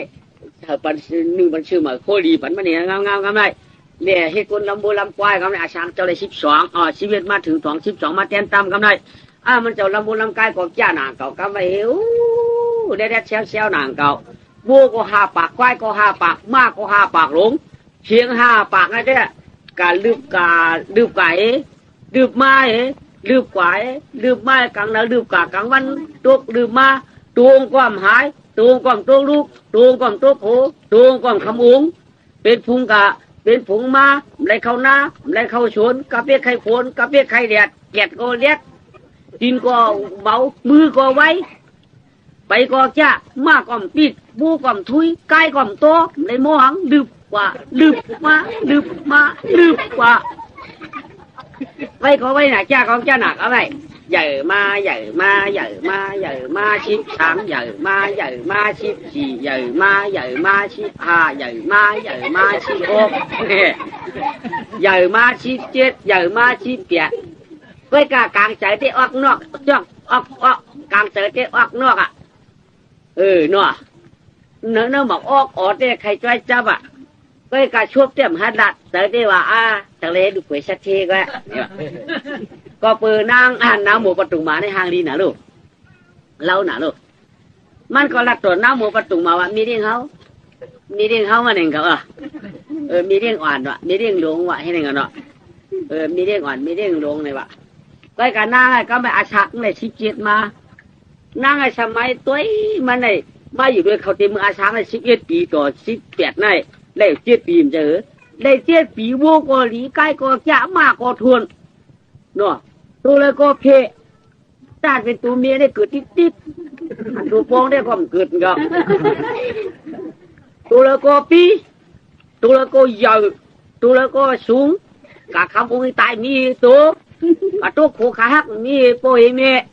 เพก็เพเกิดก็เกิดนั่งเลยว่าโอ้นี่ว่าปีจันทวาราไหนกามอย่างมุนอย่างเตี้ยเรียกอุกจากปีเจก็เพเตี้ยช่างชื่อว่าปมีเขากำถามได้ตอนนั้นใครไล่ฝูใครไล่อยู่ค่ะเมื่อวานใครไล่เผาบ่ได้แต่กลางเจอแต่ใครเอาปีจันทวาราไหนเฮ็ดดุเผยชาเทก็เนี่ยกลางเจอนั่งในบ้วนจับเจอเนี่ยพ่อปุ่นถามได้ที่เอาก็เนี่ยพ่อปุ่นถามได้ใจพ่ออุ้มเมียมกำถามได้หัดดัดเหรอลูกใครไล่อยู่มีอยู่ในใจผมตอนพัดบอกเผอนั่นน่ะมันก็ทำกะชื่อตามาชื่อจินปันจินจ่องจินปันย่ำจ่องย่ำเฮ้ไหนก็ในมันก็ทำยูต้านก็ผมมา นายชัดที่ชัดที่ขากับก้อยมีขาก้อยเนี่ยก็อ่ำกันลอกกันเมฆอ่ำเฮ่เฮ่ฮ่อฮ่อมีขาสองก้อยก่อนเนี่ยมือหนังปีหนังนอกกันนั่นเองเนี่ยนั่งห้องว่าปีเนี่ยมันก็ปีกำก้นในแต่ปืนห้องกันปีปืนห้องกันน้องไอ้ใครเอาอย่าปีว่ามีเลี้ยงขาอันในแต่เขาขาก็เป็นก้นหวานก้อยใหญ่ปืนขาชาวบ้านขาเป็นมีเลี้ยงอันมันอย่าปีไหวกำปียืนวันน้องก่อนเป็นสางปืนปีเขาเย็นว่าอีว่านางก่อนเป็นสังฆาข้าแต่ห้องปีว่าปีอันไหนปีตัดปีน้องตัดน้องห้องกันกำปืนมีอยู่ค่ะเพราะว่ามีเลี้ยงได้มันกี่เอาเขาหึงเอาใครเอาเด็กใจหือค่ะปีก็ไว้ใจห้องวันน้องเนี่ยกูพิษกับพิษบุญนางสัตย์อยู่เลยว่าห้องใครวันมีเลี้ยงอ่อนอย่าปีไหวกำค่ะอันใดกูอาชาเขาค่ะดูไปอย่าอาชาเอาเท่าเปลี่ยนเนี่ยมันเปลี่ยนว่ามีเรื่องในขากูเนี่ยเท่ากว่าเดี๋ยวไปฮะมันก่อนว่ามีเรื่องเจ๊ก็ทำไมนางสัตย์วันไหนก็เองก็เฮ้ยแหละพวกอุ้มเมียเขามีเรื่องก็มันกระดิกกระลอกขังซอกจริงชังโยกาเพียงกาชิมาชิโยน้ำหมูประตูมาได้อันใครมันหนาได้สามีลูกอามาได้เต็มจังวายก้อยกับลูกอามาได้ซ้ำห่างลีก้อยกับซ้ำเป็นลูกขุนอย่าก็อย่าลีฮักอย่าปีเหมือนหมักปักม้วนตุลุ่มโผล่ก็ชุบจิอย่าตัวเสียอย่าโหสำเร็จอย่ามีอาหารอย่ามีอากาศนะโพอย่าก็อย่าเปี้ยชื่อเปี้ยโค้ยเลยป้องกัดจ้องตาเหมือนป้องกัดจ้องตาเหมือนเปี้ยเดียดอุ่นมันใครน้ำหัวประตูมานะเป็นอามาหลงลูกเป็นลูกอามาหลงน่ะอามาได้ทำตาเนี่ยเป็นมาหลงเตี้ยก็ไว้ใครไม่ได้กูข้ามก็ไว้กันน้าในเตี้ยเชือกมันในเมียเขาชำโมเป่าหูเป่าตาน้าเมียเนี่ยเปิ้นมาหลับตัวเขาก็เขาหลับตัวเปิ้นป้อนมาเกาเขาก็หลอกเกาเปิ้นชอบเล่ปากหมากเล่คือวาวเล่เช้าเหลาเล่ผ้าเนี่ยมขามอยากกันไหลใครไล่เสียเนี่ยก็เขาอย่าปีพิษเปิ้นอย่าไปแล้วไปนอนเปียดเปิ้นเข่งหน้าม้าตายื่นจ่าเมียมันจับใส่เตียกมันเรียกเสียงงูหลงจึงงูหลงเมียบ่าต้องเรียนมาชูจึงมัดมินเจอป้อมยินหักในก็อุบโตตานนี่แหละป้นดัดชื่อป้นดัดโคตรเต้เนี่ยก็เขาหลอกชื่อตานอันนี้ก็ปัญญามาดูก็ตัวลูกอามาดได้หางใครละตัวมาใครมาที่มาเนี่ยว่ะเมียลูกเจ้าอามาดได้คำใครละตัวมันหางซ่าหนาเมียหางจ้าก็เปิ้นมีอาณาอาญาลูเมียว่าเปิ้นมีอ้อจ่าลูเมืองหลวงลำมาวัดปีเนี่ยเปลี่ยนขาโปลูกก็อันอุกฉุกมันหรือนั่นมีเจ้าคำก็เมียใจมือกำทวงเปิ้นว่าอำหักก็เยื่นเอามักก็ติได้เยื่นกินอยู่บ่ร้อยเต็มมือว่าเมียเขาวันนี้เอาเมียลูกยิงตื่นใครไล่ลูกยิงตื่นใครเอาลูกชิงอามาลงไปตื่นใครละตัวมากางคำมามือลูกห่างคืองามสิงชอกกินชอกบุกปอกปืนจืดชอกกินจอดจีนน่ะอันชอกกินจอดจีนอันชอกกินอดนี่เลยน่ะพื้นมือก็เสียชอกกินมืออ่ะขึ้นมาลูกนั่งก็ตั้งทิ้งน้ำเลี้ยงไว้ปันนี่แหละเมียเขาก็ไปนอนเขาก็ไปนอนเขาเนาะเดินมาเฮ้ยเจ้าหลานขุนไปมากคำให้มึงในมาด้วยมันสุดานน่ะเมื่อเจ้าในการยามันจังโลหันน่ะมันได้ข้ากว่ารู้มันนั้นมากคำนี่เนี่ยการรู้ก็มากคำมาเรื่องนั้นกินข้าวยาฮะเมื่อไก่เขาเล่าใครเอาไปเขาเฮิร์นกันน่ะแค่ไหนไหมไอ้ตุ๊กตาแต่นอนก็ชื่อตุ๊กนกที่นั้นดินอนตาเปลี่ยนพาไปยอกอันนี้ได้หรอเคยเบิ่งไว้ยังใช่กินข้าวข้าวกินเนาะฮะเนาะกินเนาะเห็นเนาะข้าวแล้วกินเนาะกินเนาะข้าพี่ขุนเดี๋ยวกินว่าโอ้กินก็กินล้วนก็ให้ข้าเดี๋ยวโมเดียวกันนะเช่เดี๋ยวมาก็กินลุยไม้ไง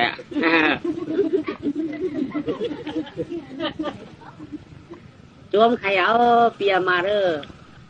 อุเก่าขึ้นน้องก็ยิงกัดหนาย้อนข้างเปียมาเอาขามือนอนขันนอไล่อ๋องไอ้นอนก็ไล่เลี้ย เห็นไหนเนี่ยนายน่ะคลางเห็นมือนอนนี่ว้ามันจะอะไรน่ะหึงนาเนี่ยจะอุเขามาถามเด็กเขาหน่อยเว้ยอู้นี่วะเนาะเมื่อถามบานดูสะเทกำขาก็ได้ชิงเอามาหลงมาคำเขาไหนคืนไม้อ๋อเข้ามาอะไรเข้ามาอะไรเหรอหยาบล้อหยาบยอดดูอ่อนนี่คำนั้นล้วนนี่คือค่ะเมียแค่แม่ตัดที่น้ำหมูประตูมาวะชัดเจนคำที่ว่าคือไรพอมาลงก่อนหลุดจิ้วมาจะหลุดอะไรจิ้วมาก็หลุดจิ้วมือนั่นเขาขาดได้เอาอีกนะว่าก็มันเพราะอะไรดูยิงอันในแต่กู้ฉุดถึงย่ำหูขาหลวงอันเตียมาเตหูโกนทางดีทางแล้วขยาวอันข้าวเขาเตโกนทางจ้าก้อยกาเป็นเจ้ากาให้เด้โกนทางจ้าโกนมีดก็ควรเป็นเจ้าก้าวขาเป็นมีดมาเอาขาเป็นมีดปียุ่มเรียบกันได้ก้อยกาถูกถึงก็แต่ข้าวเขาติดตึงเก่าหาเช็ดใจเด้เดี๋ยวตั้งกว้างเสียง3 เปะกลางเสียง3 ปั้นเดี๋ยวหรือใน7 วันเดี๋ยวเอาปืนในขู่เฮินก็เราคอยก็ย่อบาอามัดก้อยเอานิ้วในเฮเดมาเปลี่ยนคือผ้าเพราะว่ากลางเสียงขานั้นก็ชุบเฉามือว่าไหนเดี๋ยวก็นั่นเฮ็ดผูขาข้าได้ข้าหวยผ่านเจนจ้าได้ไหนข้าก็เดี๋ยวดัดนาลัดตายเด้ป้าหนึ่งป้าคือมาตองมาถามมายืนมาย้อนเด้ไปเอาข้าก็เหลือมาก็เดินไปเอาข้าก็กับกลางเสียงกลางเสียงอาบน้ำข้าอันอูเมียวอาบเดินปันข้าตีมือยังเรียกตัวใหญ่ในกลางเสียงเสียนในคันนี้หรือใน7 วันในตีเอาปืนขยาวพวกกาชุบเสือมือเผยก็เขาก็นั่นเป็นเช็ดจากข้าก็กับตั้งน้ำมันเจ้เอาล้อเสือเทียง3 ปั้นข้าเทียง7 วันตีปืนขยาวในเจ้จะว่าบาดเขาเช็ดดิปันเข่าเจือเป็นว่าโปห้างโปไม้นั่นเขาอ่อนกันมายุ่งมือเดี๋ยวนิ้วมือเปลี่ยนไปกำขาลาไล่เอาไว้นั่นก็ไล่ไว้ตามเธอไอ้เฮือนเฮาของเด็มมิ่งก็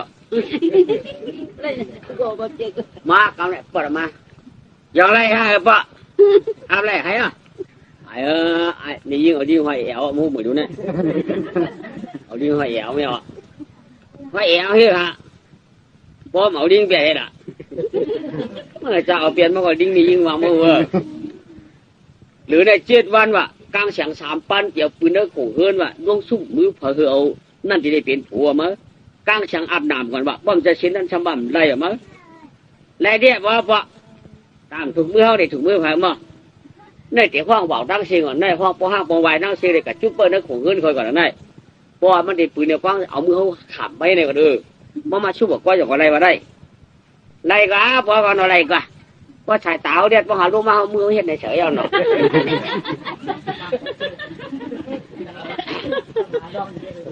ว่าเหมือนเจ้ามือผูกมากก็ไม่น่าได้สมเอากลาง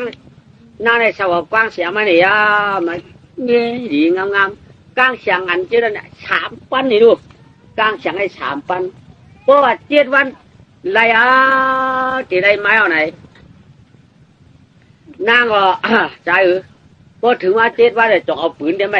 อันเป็นคนออกคำเอาอันเป็นชิ้นอามาก็ด้านบ่าวของนักเวียงทั้งเสียงพวกห้างมองหมายนักเวียงมาอยู่ในขู่คนที่สักทีเขาติมปิ๊บกำเนิดพอนามาตึงอีกงาอ๋อเนี่ยวะเช็ดจากคานี้แล้วก็ให้ชุบถึงไอ้กำขากางเสียง3 ปั้นเอากำมืดตกให้ไหนพุ่งลงเขาก็เอามือเขาเห็นไหนไว้อยู่ตื้อหูตื้อตาไว้ตื้อมือตื้อแขนไว้อันเขาเปลี่ยนไว้ได้ยังกะไก่ทำไมเนี่ยนั่นจะพยาเปียวข้าจะได้เก็บปืนแท้ก้าไปได้เช็ด3 จูทำมันได้ยังไงปืนก็เขาเก็บเมื่อเก็บปันเขาเก็บปันเมื่อเก็บปันขึ้นเต็ม3 ปั้นขึ้นเนี่ยวันนั้นไรหนอวันนั้นไรมือเปลี่ยนแล้วหรือใน7 วันติดปืนแทงข้าติดปืนหูหน้าตั้ง3 ปอกว่า7 วันติดปืน1 ปอกกับไหนใจพอก็คัดเจอโจ้จ้าก็ไม่หนังเดมันติดมีส่วนมีลาบหนังเดมันติดออกอย่างทางช้าพอหมาก็เลยเห็นบ้าพอห้างก็เลยปล่อยไม้ก็เลยเห็นบ้า หรือปลาขี้อามานั่นไหลกะจูเปิ้นไตเตียนว่ะกะจู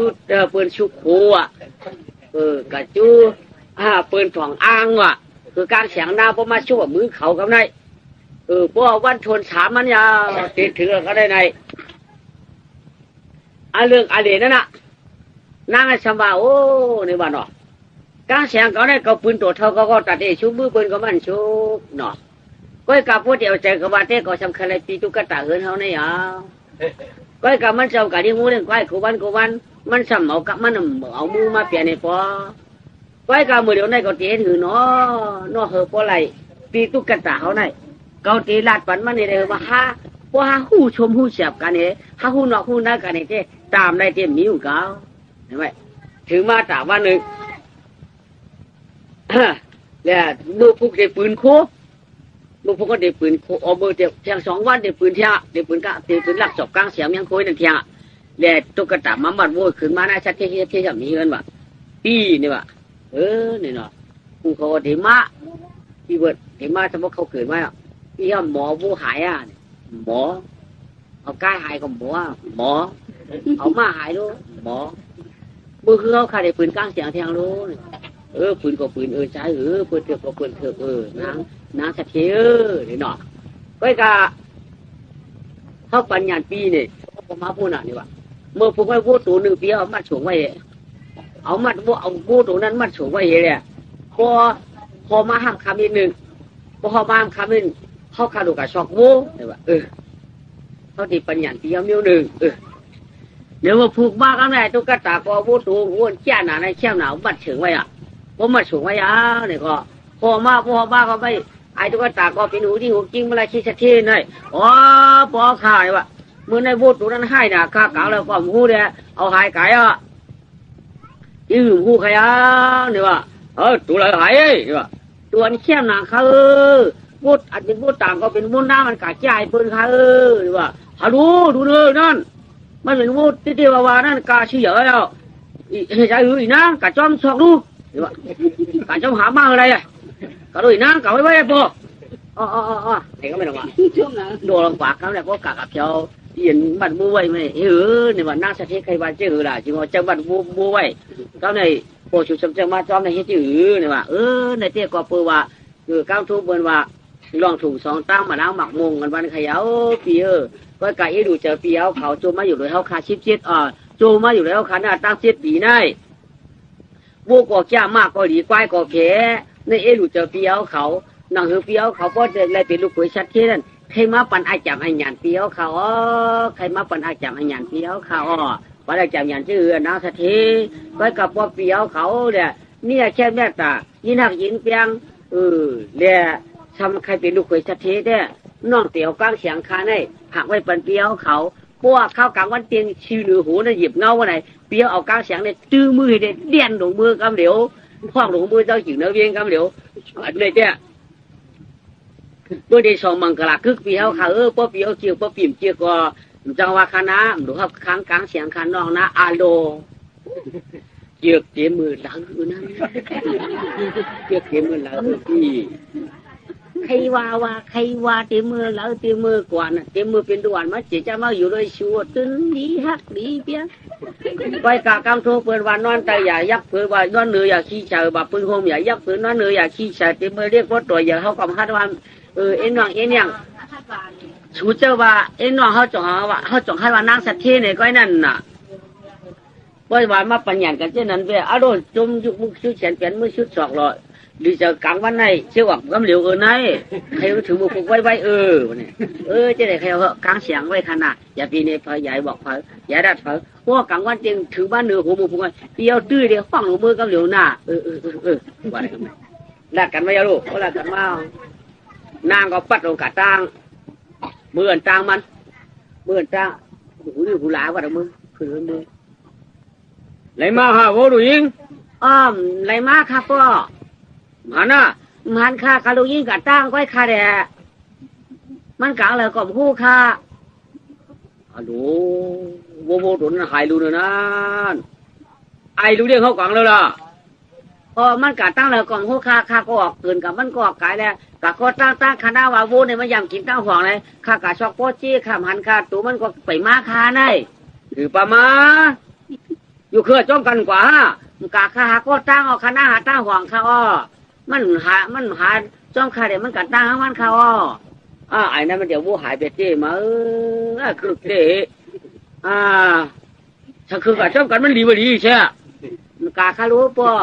วกกะจ้ำกันในสัมผัสถังตั้งเอาถังตั้งกะวันให้ผู้จำคำหนาวค่ะลูกเดี๋ยวข้าก็กะหาก้อยข้าตั้งได้ข้าก็หาในข้าไม้ข้าอ้อเยาวคนนั้นผมมันในมาได้คือะเห็นไหมที่จะเที่ขี่เสือเปิดเท้าเก้าของพอเรามาเฮ็ดก่อนเมื่ออยากเช่าเสิร์ฟเมื่ออยากเช่านายงคือปืนนาเกาหามาพอชุดวันเยาเราหามาพอชุดวันเยาวูตูในหิงสิหิงเมื่อก็มาเป็นหมอชงเขาวะเขียเจเมื่อกะจุกยื้อจุกงางือกินยื้อนะเราสิหิงมั่มปันหมออันหอยได้หอยจะพอเตดอวูตูในหมอส่งตูไหนเนี่ยเอาหงยืนอะไรตื้อกินยื้อคือผือไม่เอาหน้าหิงก่อมปันเขามีเนื้อกลางเหล่าบุญคาเนี่ยวันนี้มันเห็นหนานโบตูนั่นใกล้เห็นหนานเสียหมอเชิงตูมันนั่นมัดไปมือเรียงมาปล่อยรีบไปเอารีบกลับบ้านถึงยากลับไปเขาเลยไหลไม้อ่ะว่าเขาตั้งจานว่าโปห้างโปไม้เขามาโบราณดูชิงมาดงโปไม้อ่ะดูเชียมาเต็มมาฮิตต่างกาตั้มเนี่ยจุกหรือต่างกาก่อนมันเด้จุกหรือต่างกาเนี่ยมือลงให้ในต้นหายแล้วเอ็นไหนยังอะไรไหนเพื่อนนั่นเนาะนางก็กลางเสียงนิ้วตา3 ปั้นค่ะก็ปืนหน้ากลาง3 ปั้นยัน3 ปอกแล้วกู้ฉูข้าจะชกก็เลยก่อนว่าก้อยกามือนั่นแหละกลางเสียง3 ปั้นเนี่ยข้าจะตุ้นชึงพอใครเก็บเอาก็เอาก้อยกากาเชียนในช่วงมือเผาเชียนว่าพวกเป็นเช็ดจากข้าไหมช่วงมือเผาถอดหยับเพียงมันได้ข้าตื่นปฏิว่าข้าจ้วกับข้าจูอามิวนัดกวางจอยต้องจอยมาให้กำขาจอยต้องจอยมาให้กำขาเฮ้ยเดี๋ยวพี่จอยเก่าเฮ้เดี๋ยวอยู่ที่อามาดมาไอ้เจ้าจอยต้องจอยมาในคือจอยต้องจอยมาไว้น่ะลูกที่อามาดเฮ้ยแต่จอยเก่าเฮ้ที่เจ็บเก่าจอยมัดของมันในลูกมันเป็นลูกที่อามาดนะครับนายจมเปิดเท้ามือปังกันเลยนางก็ใครเปิ้ลเอาหัวก็เปิ้ลใครเปิ้ลเอาหัวเปิ้ลใครปืนยังคามือไหนใครเกี่ยวกันเลยเกี่ยวกับการเสียงใครหายขำเสียดายอ่ะปืนมา3 ปอกไปยังก็เสียจานให้หยาบด่ามาในห้องนางกับปืนคือเด็กอะไรเขาพอหลอมือเขากางได้วันเดียวกางมันก็เตียงหนึ่งหูดีอ่ะเอากำปืนมากักจิ๊กแก่กันเนี่ยบ่อยกว่าไอ้ตุ๊กตาเก้าแขนด้วยเก้าอยากได้ว่ากลางวันเตียงหนึ่งหยิบเงาเนี่ยมันกลางเสียงนั่งชุบเข้ามือกันขึ้นถอดซ้ำไรเจ้วะเพียมปนออกขึ้นมาเอาข้องลงไม้ลองอย่างกลางเสียงเผยชุบมือเขาเนี่ยอย่างกลางเสียงเผยชุบมือเขาข้องลงไม้ลองปองห้องเขาเบี้ยงมาว่าอะไรก็มาลองข้าชุบเยาว่าชุบเผาดีว่าชุบไอ้ตุ๊กตาว่านี่ว่ากลางเสียงชุบไอ้เมื่อตุ๊กตาห้องลงมาพูดดีนี่ว่าอันว่าดีก็โอ้เช็ดจางโย่เนี่ยก็มีเนาะกาอยู่คนเดียวกันยังชุบกันเด้อนี่ก็ว่าไหนกาคนใครบ้าหรอค่ะอันหยันมียิ่งก็ลูกกาคนใครบ้าเนาะได้เยี่ยมเจอเลยว่ามันก็เรียกโว้เนี่ยก็ชุบกันมือกับพูดในหม้อเปี้ยวิทยาเนี่ยก็หึงเจอเนี่ยว่ากาพานว่าดีเพียวกาหรอนี่ว่าเพียวกามิวเช็ดจับปืนนี่ว่าเช็ดจับช่วยได้ขู่เรียวด้วยกันเลยหม้อหมูหลวงเดี๋ยวกับพวกเข็มมียิ่งออกปันอยู่เข็มปันกันที่บัวมือชื่นกันที่นั้นมันเอาชุบหิมากะนี่ว่าก็ความบ้านไหนกันได้ก็พอบ้านเนี่ยเชี่ยมาดงก็อาจารย์มือมาปอดน้ำไม่ถอยหย่อนมาหอยปอดด้วยถอดได้ช่างว่ามันถอดอะไรพวกเนี่ยเจ้เพ้อก็มอยู่มีละเขาก็จีนำหรือนั่งอีละก็กางเสียงเนี่ยน่าจะตึงไว้ว่าอย่าเพราะว่ากางเสียงอันเป็นเช็ดจากขานั้นชุบจากเผยอย่าเปลี่ยนมันถอดได้อยู่ในเด้พิมปันถอดได้ก็ได้เปิ้ลหยิบกันได้ก็เปิ้ลหยิบเตียนถอดได้เนี่ยเผยมาย้อนถอดก้อมได้เผยมาย้อนถอดก้อมได้เผยมาย้อนถอดก้อมได้ปัดอีกแล้วกำได้กำได้อันถอดอันก็ได้7 วันนี่ลูกคนมาย้อนถอดที่เจ้าเผยมาย้อนถอดตัวอูเบเปิ้ลอันเป็นอูว่าวเบว่าว อูเหมาเวเบาฉะนั้นเนาะอันเป็นอูปะห้างเมปะห้างฉะนั้นอูชะอูเมปะไม้เมปะไม้ก็ทางตัวมันจะถอดง่ายนะไม่ย้อนถอดอันเป็นเบาก็มาถอดเปิ้ลก็มาถอดตื้นๆไรนั่นน่ะที่เบื่อตุ๊กตานั่นเขาก็ได้เรียกเขาเรียกพักเปิดบางอ้ามแล้วก็ช่องละสุขให้สองมังกรก็ช่องละเนี่ยว่าก็กะเฮนางมาถอดรูปดองได้ถอดได้เนี่ยไหมพอนางมายิ้วเอาเพิ่นบอกกันมาต่างเนื้อโอ้เพราะว่าปีตุ๊กตาถูกเป็นผูกคากางเสียงคันถอดถึงง่ายกำค่าหลุดขึ้นเนี่ยใครเอาปีคุณปีตุ๊กตาแม่พอนางมาเลยก่อนนางมาถอดเอากะกำไว้อะไรแม่เพราะอะไรพอชุบกองถอด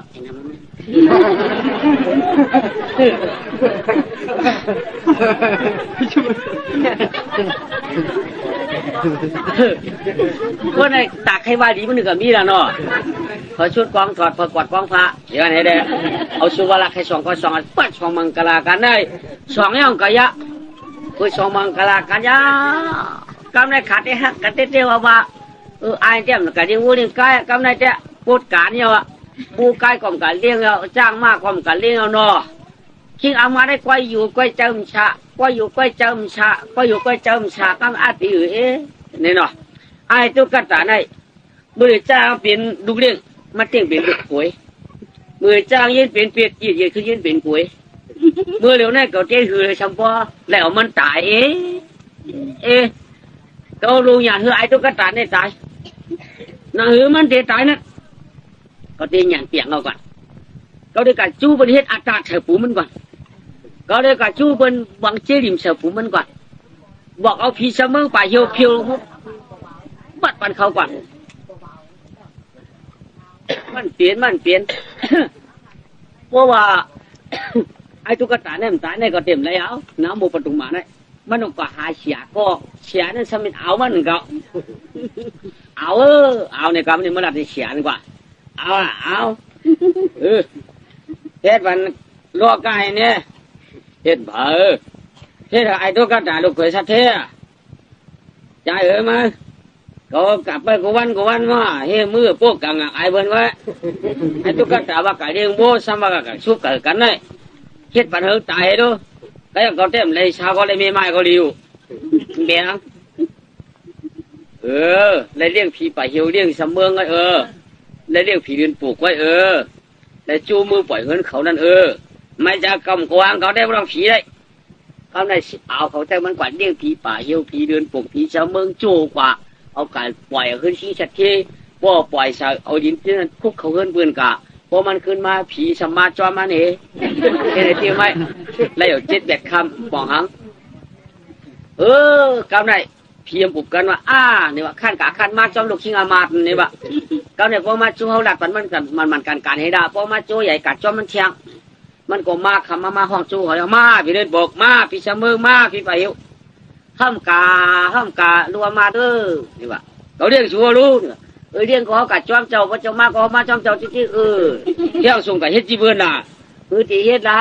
เปิดเป็นด้วยสู่ตัวแม่สู่ตัวกว้างเปิดเป็นเมื่อมีคนเจอชื่อเจ้าโยเปิดเป็นมีดีมีแก่เปิดเป็นมีอันเจอสู่ตัวญาติอันอามาเจ้าเขากัดเฮ็ดจีมันเฮ็ดลายเปิดมีศีลมีธรรมใจเจ้าเขากาเนี่ยเขากามเปลี่ยนได้เอาก็จะเจ้าเขาตื้อเขาหลุดหวังเจ้าก็เขาแก่อันหนึ่งกวดอันหนึ่งชื่อเนี่ยกว้างไรกันเจ้าสังว่ากวดตัวกวดก็กว้างเลยมันกว้างกันได้เปิ้นชื่อเจ้าสังกวดพวกกากว้างเอาดูติ๊กๆหรอมันเหนือกว้างไรมันตื่นได้เจ้าห้ามกายเอาผียอกใช่ไหมที่พวกไหนปัดเขาเนี่ยมือจู่เอาเขาหมดแทงว่าพิมพ์กาวมั้ยผีว่ากวาวกวาวมีเจดิ่มไว้เอาดิ่มด้วยดูเอาเขามาจ้าเสือตัวอังตัวขนาดนี้งามมันดิ่มพอมาดิ่มชะมาตัวคิงมันเกี้ยนว่ะพอดิ่มเหี้ยตัวเกี้ยนอะไรกระถามดูต่อเขาคิดสักทีเกี้ยน่ะชำบ้ามเป็นสังว่ะว่าคิงเอาเขามาดิ่มเหี้ยตัวมันทำเกี้ยนว่ะมันเป็นเอาก็ตายในมันเป็นดีดขึ้นนี่ละมาดีดขึ้นนี่เอาเขาปีนี้เนี่ยหลานใครจับนะมันใครยี่กามไปไอ้ในเขาคนตั้งคืนได้ใครกามดีไว้ผีเอิ้นเขาใครแก้วไว้เชื่อทั้งคำไรเนี่ยว่ จำน้ำเลยจำนอกว่าคือว่าสังบ่จำมันแก่งว่าปัดถุงมือเด็ดถึงจะหนามือเอาไหมปัดถุงขึ้นมือเอาก็อันเรือเด่นหน้าหมูประตูมาเลยครับผมมีแห่งกว่าช่างเก่าโคตรส่วนบอกให้ตั้งนายสักทีนั่นเนาะโคตรส่วนบอกขึ้นขี้สักทีทองขึ้นมาหลานขุนมาดิมาขาออกถึงใช้ไม้มันน่ะทำท่านฮะหลายมดเนี่ยกะโคตรส่วนบอกส่วนพาไว้ลูกก๋วยเจ้าเป็นหือห่ามาเดียวเป็นหือข้าเห็นนั่งก่อนกันอยู่ให้นั่นก็ไอ้ตัวกระดาษในก้นมีกามีวุ่นฮะลองมันเป็นจริงอ่ะปะลี่มียิงลักลิงให้ได้เปลี่ยนก็ฮะมันจะเมียวตัดเมียวไหลมันจะฮะน่ะก้างเสียงปืนไกลเฮือได้กับเฮือชุกกันน่าเถื่อนวันไหนมันจะทุกจำมันฮะบอสเทมหัวฮะกันได้ไอ้เจ้าปืนลักเรียนจิ้วเนื้อบอสเทมหัวน่ะไอ้ตัวกระดาษในมันทำให้น้ำหลังตาเฟืองฮะน่ะน้ำหลังตาเฟืองเหนืออย่างนั้นย้ำฮะน่ะเปิดเหตุคำกับคำเปิดคำทูลว่าเปิดเหตุคำตาน้ำยาหันน่ะนั่งได้กับก้าวนอกนั่นกับดีฮะลูกไอ้ดูกันแต่ในมันเดี่ยวเถื่อขานเถื่อเนี่ยขาก็เถื่อดึงเลือดเป็นกลางเสียงนางซ้ำปืนโล่ขันน่ะขาหูหลวงมันฮะจ่อเทนั่นเตี้ยหลานขู่นี่เฮ้ยป้าเห็นเปลี่ยนหาเมียไหนมียิ่งลังขันน่ะของก้นเงยอยู่ในเฮือนเนี่ยเปลี่ยนขี้โคโถข้ามจะค่ะโคด้วยกันหันน่ะได้ปันมันห่อข้ามหัวนะก็ก็อย่าไปได้ขนาดแจ้งกะกล้าเลยแจ้งกะกล้าเลยหลานขู่น้อยกะกล้ามึงกระดิ่งกระเดียเธอมึงกระดิ่งกระเดียได้พอกะกล้าก็ตื่นปล่อยให้เจ้ากล้าไงหลานขู่น้อยกะกล้าก็จะว่านะกล้าบัวปากกะเงินกะคำกะโคพวกกะกล้ามีอยู่แล้วนั่นพวกกะกล้าป้อมเมียอย่าปั่นมาเพราะมันเนี่ยเพราะมันมาเนี่ยเขาสร้างเป็นชุมจอมมือหลานคุณว่าเขาทำชุมจอมเทียงเลยปันเงินกับพอป้องไหลเงินขึ้นมาอย่างพอเขาซุ่มในสิ่งเช่นเจก็ได้ซุ่มหันหนอป้อมนั้นถือที่กับหูกามมันคาราเอาลุงสัตย์ที่ว่าแต่กามเยอะกามเขาเยอะเอาอีนั่งเคียงว่าเขาว่าไหนสุดที่กลางเสียงพวกกับชุบเสียคนทั้งบุ้ยมาถอดออกสมบัติได้อันนี้สมาหลานเขาสมังไปเถิงนี่ก็เขาบอกจังดึกบุ้ยลึกสังกันกว่าลูกที่ปันคำกับพวกคำซุ่มเขาสมหยาบปันเงินกับเงินซุ่มสมหยาบอันนี้ป้อมหยาดไม่ใหญ่มากคำจำในซุ่มป้าทางลูกขุยมันหยาบเลยหรือไงอันนี้เนี่ยเพราะลูกสัตว์เทเขาใครกับกล้าเนี่ยขาเขาที่ก็ถูกเคยเลยนะเพราะนามาเราใครถูกเปะไว้กับอะไรลงลายมือนะพวกมันไม้ยาวไหนมีมันเป็นมีคาได้ขนาด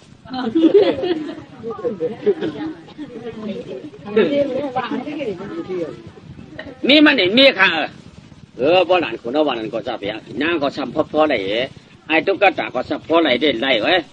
มึงกระดิ่งกระเดียนได้ป้อมจ้าเนี่ยกะกล้าอะไรเนาะไรฮะป้อมจ้าป้อจ้าอะไรฮะป้อมีกรรมได้ไรฮะไปมาเนี่ยฮะเนาะไปมา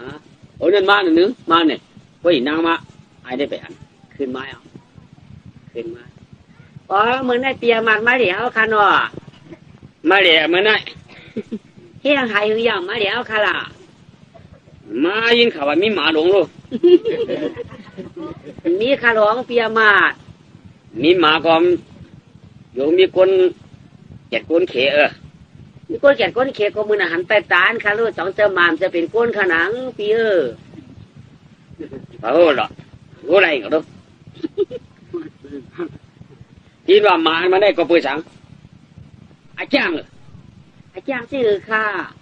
พอไก่มาหมูกบนว้าเก้าบนว้าก็กูผูชูถางเขาเลยเขาวางเป็นหมายมันจังทางค่ะปีเขาเนี่ยมันจังทางเคยพวกไปมาเนาะไปมาค่ะพอมาก็มามีคอหลัดความต่อกันเลยสวมค่ะกับขานาสักทีมาเอาขามีดุขาดุคุยมากนั่นขาลงมาพุ่นคันนี้เดี๋ยวมาก่อเจียวทบกันก็ดี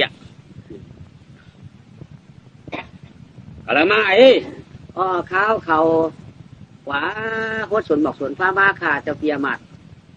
มาเดี๋ยวคานอเหมือนแน่นอนเมียหลุดเลยมาเดี๋ยวมาอาหลุดไม่ชื่อค่ะ เห็นไหนนี่นี่นี่เขาความท่านออกวัดออกเมืองเขาความท่านกากล้าก็เพื่อการกวนำหนาก็กาใครเมื่อกากล้าวันเขาอีหนึ่งไหนแต่วูหาปากก็ไม่ได้เป็นไหนฮะกากล้าทั้งหลายค่ะกากล้าเมืองกันอีกก็เรียนเด้อไรค่ะเปียมาแล้วไรค่ะไรกำเนียมชุดชัดมาจำอ่ะไม่ยักเกิดมันว่าไหมโอ้ปีปีเมืองกระดิ่งกระเล็ดอันวันไหนเพื่อกากล้าก็ปืนชูมืออย่าเปียกากล้ากำขาเปียเงินออกคำเพื่อกากล้าค่ะเอาเงินออกคำเปียมากากล้าก็ห้ามเนียนเตี้ยนเบิดหรือเปียใหญ่กาค่ะหลักๆแซ่บๆตัดมันวะเรียกว่าไงเปียเงินออกคำเพื่อกากล้าค่ะเงินเก่าคำเก่าเพื่อการลงลายมือลายมือจริงเหรอคะลายมือจริงเหรอค่ะอาคารไว้7 ปีเพราะว่ามาเพราะเงินคำเก่าเนี่ยเมียกโตบ่มไหลมาเพราะว่ามาบ่ได้จริงน้ำเมียดมันเนี่ยเมื่อใครเอาก็เอาใครเอาก็ดีเอาซื่อเพราะว่ามาบ่ได้7 ปีเดียวมามีมาเป็นเมียเก่าก็น่าเห็นก็น้ำโมประตูมาได้เป็นเมียเก่าไม่ได้เป็นไรไรค่ะกะไรค่ะว่ามาอะไรก็กว่าปีเนี่ยอีเนี่ยยืนไหนกาลิบาเฮียงชอบอะไรลูกยากาคาเจ้าต่อนาซ่อนฟังอยู่ความสว่างเพราะว่าคุณเปี้ยวไปฉีเมืองเอายันฉีเมืองเอากะเมือทองเมืองเปื้อนหิวก็คุณเปี่ยมขึ้นพวกเอาเมืองกระดิ่งกระเด็ดได้กะเมืองกระดิ่งกระเด็ดได้คติเนปันคุณเอาปวดตวงนะคุณเปี้ยวข่าวดีจิ้นตองย่องเหมือนนอวะก้อยกาเมืองกระดิ่งกระเด็ดเพื่อนกากามตัวเพอก็ชุ่มจะเชมาก้อยปีข้ารัดเนี่ยเงาต่อไปปีชัดเทหลงตั้งตัวมามุกของตัวมันเฉพาะมันกล้าอะไรขายอะไรก็หวังก็บอกก้าเมืองกระดิ่งกระเด็ดข้าปีชักเทหลงเฮิรนตั้งหวังก็เฉพาะว่าเป็นลุ่มหย่องตัวมือเดียวใครเอาก็เพื่อกาชูเมืองกระดิ่งกระเด็ดปีชัดเทหลงเฮิรนชัดเทหลงตั้งจานเนี่ยก็เฉพาะว่าเป็นคนเฉพาะว่าเป็นคนเอาว่าเป็นคนเป็นงานหนูนี่ก็คนปวงงานหนูก็เปลืองก็กะก้าเมืองกระดิ่งกระเด็ดชัดเทหลงตั้งออกเลยก็เพราะว่าเป็นกู้หน่วยจอกก็โหดัดเลยลองเลยตาก็เพื่อกะก้าเมืองกระดิ่งกระเด็ดชุ่มเลยมาอันนั้นพอปีชุ่มทำเสียว่าเอาลูกเอามีมาวันไหนพอปีล้วงเหลียกมัดปันปืนล้วงลายมือปันปืนก็ขนังน้องอยู่ในเหมือนเปียวเขาเอายืนหนังมันเอาปันหนังปักมือหักใครได้ไปก็ให้ใครเอาเปียวหักใครได้เปียวไปก็ให้ใครเอาตัดเองมาง่ายๆมาขาเมืองกระดิ่งกระเด็นได้ที่ก็ชุ่มปืนดีๆค่ะปีจะยาปัดตุมาคำจามนุ่งหล่อเมาเบิ้ลทางปีเจ้าชุ่มหมอกากอีกทางขายกว่าอามาได้ที่หรือก็อันในเจ้าหูเจอเชียงยังวันยังเปลี่ยนอันเปียงตอนมอนนางกลางเขาใครเหล่าตัวลุงคงขุนพระจันทร์ขันเขียนมากมายมันเคยชูปอมันจ่องคอยว่าคอยกระนางพี่หน่อยมึงกาก้อนว่าปีติกะเลยกว่าโกเปิ่นคู่กามเขาโกเปิ่นหัวจามเขากว่าพี่กว่าพี่ฮักขันน้องปีฮักฮักกายยังขนาดปีป้อมกาเปิ่นหูตังยาวเปิ่นหูตังเขาหมอก้าหมอขายพวกกาก็เหมือนเปียวเปลี่ยนหลายน้องยาวเหมือนเอาเปลี่ยนหลายน้องใครยาวตายขึ้นมามันมีค่ะมาตามมามีปีหมอก้าหมอขายลงปืนเปียดปืนแดงค่ะปืนวอกปืนดิ่งปีปืนวอกเขาเวียกพวกปืนดิ่งเขาซ้ำจันนี่ว่าเตี้ยปืนปืนเปียดเขาซ้ำแดงดูว่างนี่ว่าอย่าไปไหวกำขละมันเปี้ยเปิดคาปีเปี้ยมั่มเบ็ดกว่าเมาก็มีมาว่าเอาว่าค่ะเขาเอากำจะเปียมาว่าค่ะข้ามเอาว่าค่ะอย่าเปียกำอย่าเปียเอากำมียิ่งว่ามันหูตั้งให้มันหูตั้งแค่ป้อมกะกำหูตั้งเลียดเมื่อวะเดี๋ยวเอากำก็ว่าจะข้าเอากำจอมาว่าใครเอาลงขละลงลายมือก็ลงขละลงละ1 7 ปีป้อมยัดจ่องมาป้อมยัดมีมาเป็นมีเขาบูหายทุ่มเลยคำหายเช็คเลยเงินหายมัดเลยยอมเปียมเลยมีมาเป็นมีเขาลงลายมือเลยนะอ๋อลงไว้เจียนจ้าเลยไอ้ข่อยอันเฮาโปรเต็มสั่งนี้หังโปรว่ะบูก่อมเจอบูเฮาโคก่อมเจอโคเฮาเงินก่อมเจอเงินเฮาคำก่อมเจอคำเฮาโปลูกเก่ากาชุ่มเลยช้ำเดชุ่มปะเฮินปะเยชุ่มปะลูกปะเมียตั้งหลังป้อมกาก็ตามกาเต็มปึ้งเลยกามทูบุญบอกกี่เดือนหากามกาเก่าหัวปึ้งอันไหนป้อมตันกายากะบอกกี่ไว้หวานในมันผู้หอมหึงเราหลานลูกข่อยเจียนจ้าละได้ลูกกูปลาเมื่อวะผมปี้เบิ่นอ๋อในเจ้าลูกขวยเนี่ยก็เปลี่ยนชุ่มชื่อค่ะว่าเพื่อว่าเขามาเอาน้ำมูประตูมาได้พิยามันก็ซ้ำเพื่อกินน้ำเนียนซักเนื้อข้าเลยซ้ำเมียจำเนื้อข้านี่ก็คือข้ากากาขายนี่ก็เพราะว่าชุ่มลายก็ขำมาค่ะพวกเจ้าหน้าน้ำมูประตูมาเพราะว่าฮักรัวมาเลยก็เพราะ7 ปีเลยขำมาก็อาปันขระเพราะว่าขามานี่ก็เป็นลูกมีใครอ่ะอันนั้นเนี่ยมาปัดคว้างไว้เช่นนี้ก็เขาจังวะไว้น้ำกว่าก็เลยเอาเปิ่นเตะไว้น้ำกาเนี่ยก็เลยอยู่ในคืนเขาเนี่ยวะข้าวเขามาคือขวยนั่นหันอ่ะเพราะ7 ปีอ่ะ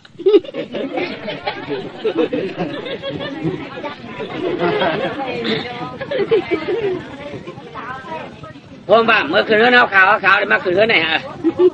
ว่า7 ปีอ่ะในเดียวก็สุสพอะไรกันก็ไล่ไล่ขวยไล่ข้าวบ่ไล่ก็มาเฮียนโคน่ะมาเฮียนโคกันแหละ3 วันก็มาปั่นมาปัดเอามือเอาวันเขาเตรียมมาชิงเอามันมาเฮียนโคไหมโวหาปะโคมันทำมีอยู่5 มิลโคมัน5 มิลเนี่ย1 มิลในต่างโว1 ปัก1 มิลก็ต่างโว1 ปักนี่น่ะก็เคี่ยวมาตรงนี้ก่อนต่างโวปากได้ตีต่างสังต่างขี้ไก่ขี้หมูขี้ควายมันเตรียมปีกไว้เฉียบเตรียมไปเหนือก็เร็วป้อมเพียวกัดมึงกันก็เลยอย่าไปฟูอย่าไปยะตาปากได้สมัยต่างฟูยกชินยกชื่อยกเขียนหูยกขากลางยกขากวับยกขาออมยกฟูยกนี่แหละก็จอมเพียวคนเป็นทั้งฝ่ายเพียวกอดตัวออกมาคนเป็นกระหลอกนกหน้าก็กับหูโบชิเชอ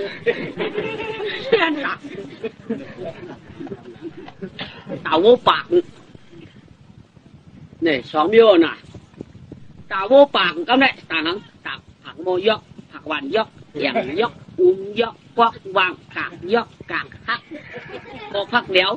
หวานกวางหวานควายอันที่กะขายเนี่ยอันที่จ้างของพวกมันก็ผักโมผักบานยกอย่างยกตาโวปากเต็มเป๊ะแค่ไว้ตาโวปาก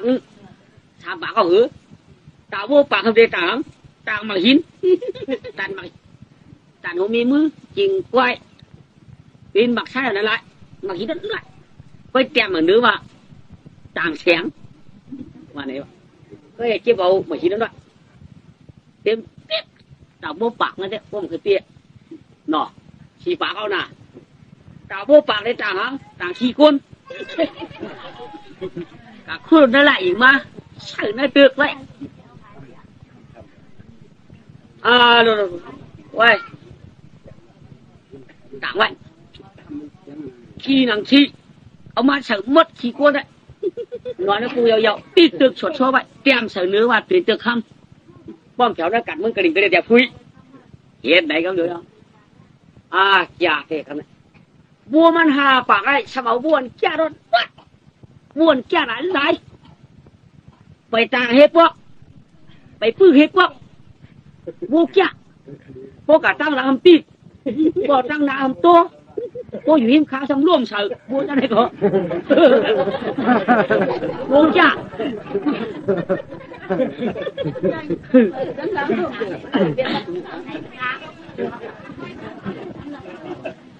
แต่เปลี่ยนมาในอันจอมมาในกะตีโวนี่มี5 ชิป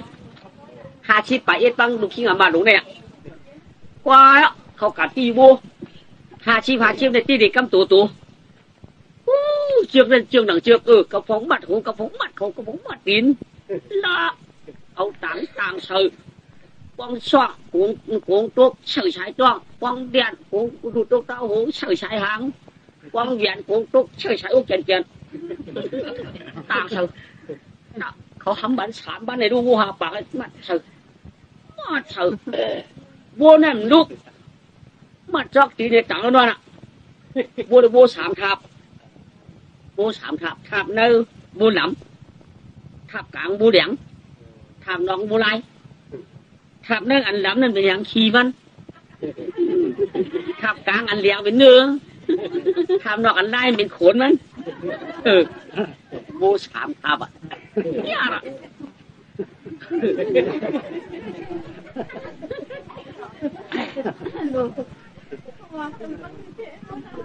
ว่ามาลากเขาแบบคนหาชิบลากบูหนึ่งตัวโบกตีลูกตีนอนตีถูก็ถูเราว่าลงว่าผมมาได้จอมปังตั้งเงินชิ้นสักเชียงกับไหนมัดไว้ได้3 วันเจี๊ยเสียงยาวพ่อมันมาหวังไอ้นี่เขาอาบปันมาเมื่อพูกกันนะก้นตีกับจ้องขาลายก็ขาละเมื่อกว่าอ่ะเจ้าเปียงขากะก้อยก็กะขามาแล้วอาบปันมามันลงปากเอาบัวหาปากได้ตวงหายตวงตายอะไรน่ะมีมาเป็นเมียเก่าพูดจะได้เหรอพูดเป็นเงินเป็นข้ามเป็นเจ้าเป็นเสียงเฮือเมียดเสียต้อนเสียเก่าหน้าป้อมเพียวกัดเมืองเปิดไม่ใหญ่ปียะหุ่มไรจ้องจ้างน่ะจ้องจ้างยาไรบ้วนตาตัวหนึ่งนี่ข้าปากปลายตัวตาตัวได้ต่างตั้งกินเมื่อน่ะตัวได้ตัวต่างตั้งกินได้ดีอยู่นั่นแหละเจ้าคิดเจ้าช่วงต่างตั้งกินเนี่ยว่าเขาก็อาบมันในเมื่อพวกเขาเมื่อมันก็เมื่อเงินคือเนี่ยคำบอกคำมามีก็ให้เตี้ยให้ว่าให้ที่เบิดปีนี่ว่าขานเจริญชุดตัวเยาขานเจริญชุดตัววันนากลางข่าวลมหนาวปัวไม้นี่ลมหนาวปัวมาเนาะ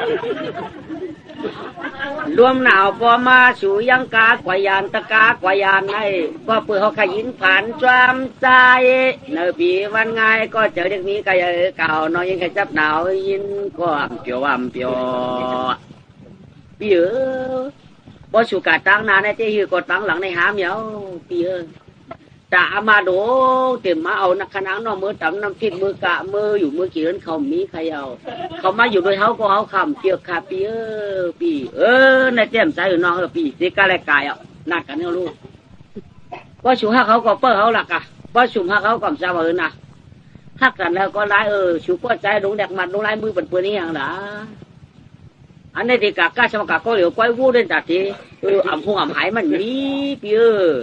เราได้คันน้องกับยักษ์ตัวจิ๋วก็ทำเพราะบินตรายเช่นได้มันเรียนเอาโว้ในมันเขียนเอาเยาเปียวเขาใครโง่ตึงเมียเลยเปลี่ยนสั่งจีน่าอยู่นางปีจีน่าอยู่บุเดี๋ยวนี้เขาปีเด็กกว่าเจ้าบุพวกนี้อากาศมานะก็ตั้งขึ้นรับจีวันไทยตั้งขึ้นก้าวได้ผืนลึกมาว่มถามกันว่าวัวแกงหลักตัววัวจามสามารถถามเลยวัวลายคำถามมือวัวชายคำถามมือบูกวักคำถามมือบูเหลืองคำถามมือบูเผือกคำถามมือบูหมุนเขาถามกันว่าน้องบูจับบูเรียนบูไรบูใช้บูกาใช่ไหมเขาถามกันมาไหมเขาถามกันในว่าไหนที่บูจามอันเขาเจ็บได้ก็อย่างไรเขาเจ็บนักแข่งเขาปลอกเขาปลอกเจ้าไหนชั่วเขาปลอกเจ้าไหนแข่งไรเขาเจ็บบูไรบูใช้บูกาขาวบูเจ็บจอบเช่นนี้เป็นอย่างไรเขาเจ็บบูหลวงบางเขาจังหวะไปกะเขาหลักในชูอันเขาเจ็บเลยกอบสั่งกอบเขาให้ก็เปิดปืนเข้ามันได้ปืนจุงมันได้ปืนมัดมันได้เขาต้องเจ็บก็บูหลับมันถามมาว่าที่เรียคือปวดเจ็บหลายว่าไงว่าไงเพราะว่ากะในห้องกันกะเพราะว่าอยู่ห้องกันอยู่เพราะว่าคือห้องกันคืออย่าเปิดได้คือได้โป้ เพราะว่าเขาเห็นแต่เขาหลอดควันเพราะว่าเขาแก้วแต่ทางปิดทางถากแต่เขาดีกับหลอดควันนะเพื่อนแหมเขามีกวนว่าได้มันกันไรเพราะว่าการตั้งได้เขากะเพราะว่าคืนเขาอันกันคืนช่วยเขาช่วยกันหน่อยก็เพราะแต่เขาบายอยากได้เปิ่นได้จับเปิ่นได้แหมนะเพราะเราเขาแหมเพราะว่าได้แก่ขี้เปิ่นแหมเขาเนาะเพราะนั่นเจ้าหนูพวกได้เขาว่าไงเนาะเขาว่าไงถอนก้ามเนาะพยายว่าอย่าเพ่พยายว่าอย่าพังกันเนาะเพราะว่ากะเขากะว่าขึ้นเขาขึ้นเนาะก็เลยถอนก้ามกันให้พอก่อนหน่อยมูหรอมือเดียงมาได้ครับเนี่ยกาก็กาก่อนมวยหย่อนป้ายกองกออยู่เลยปออยู่เลยเมียคำเจอแย่ประตูมาแฉงเปียงเช้าก่อนเช้านางเราตัวกลัวอย่าไปขอขมจ้าเมาคำเล่าแฉงเช้าปิริยานาชีว่าเมื่อนวลนาคำจำน้ำอ่อนเตียงแยกออกไปเดตีกาก้าเมืองเปิ่นดูก่อนว่ากาเสียงคำมีอีเสียคำเชิญพี่เมาคำชุกสักเสร็จรู้เนยคานนะ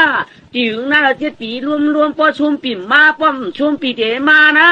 โคพัดฟ้าโคปานาประตุงไปกาเหมือนได้พิธีกากวันเช้าวันน้องฮักพี่ผ่านเจ็บปืนเจ็บกลางนะของยันตีเมื่อเอากาลนะพิธีกานะนางก็จะป้อมจังสังกาอยู่นี่กินมาละขวาไหมด้านขวาลูก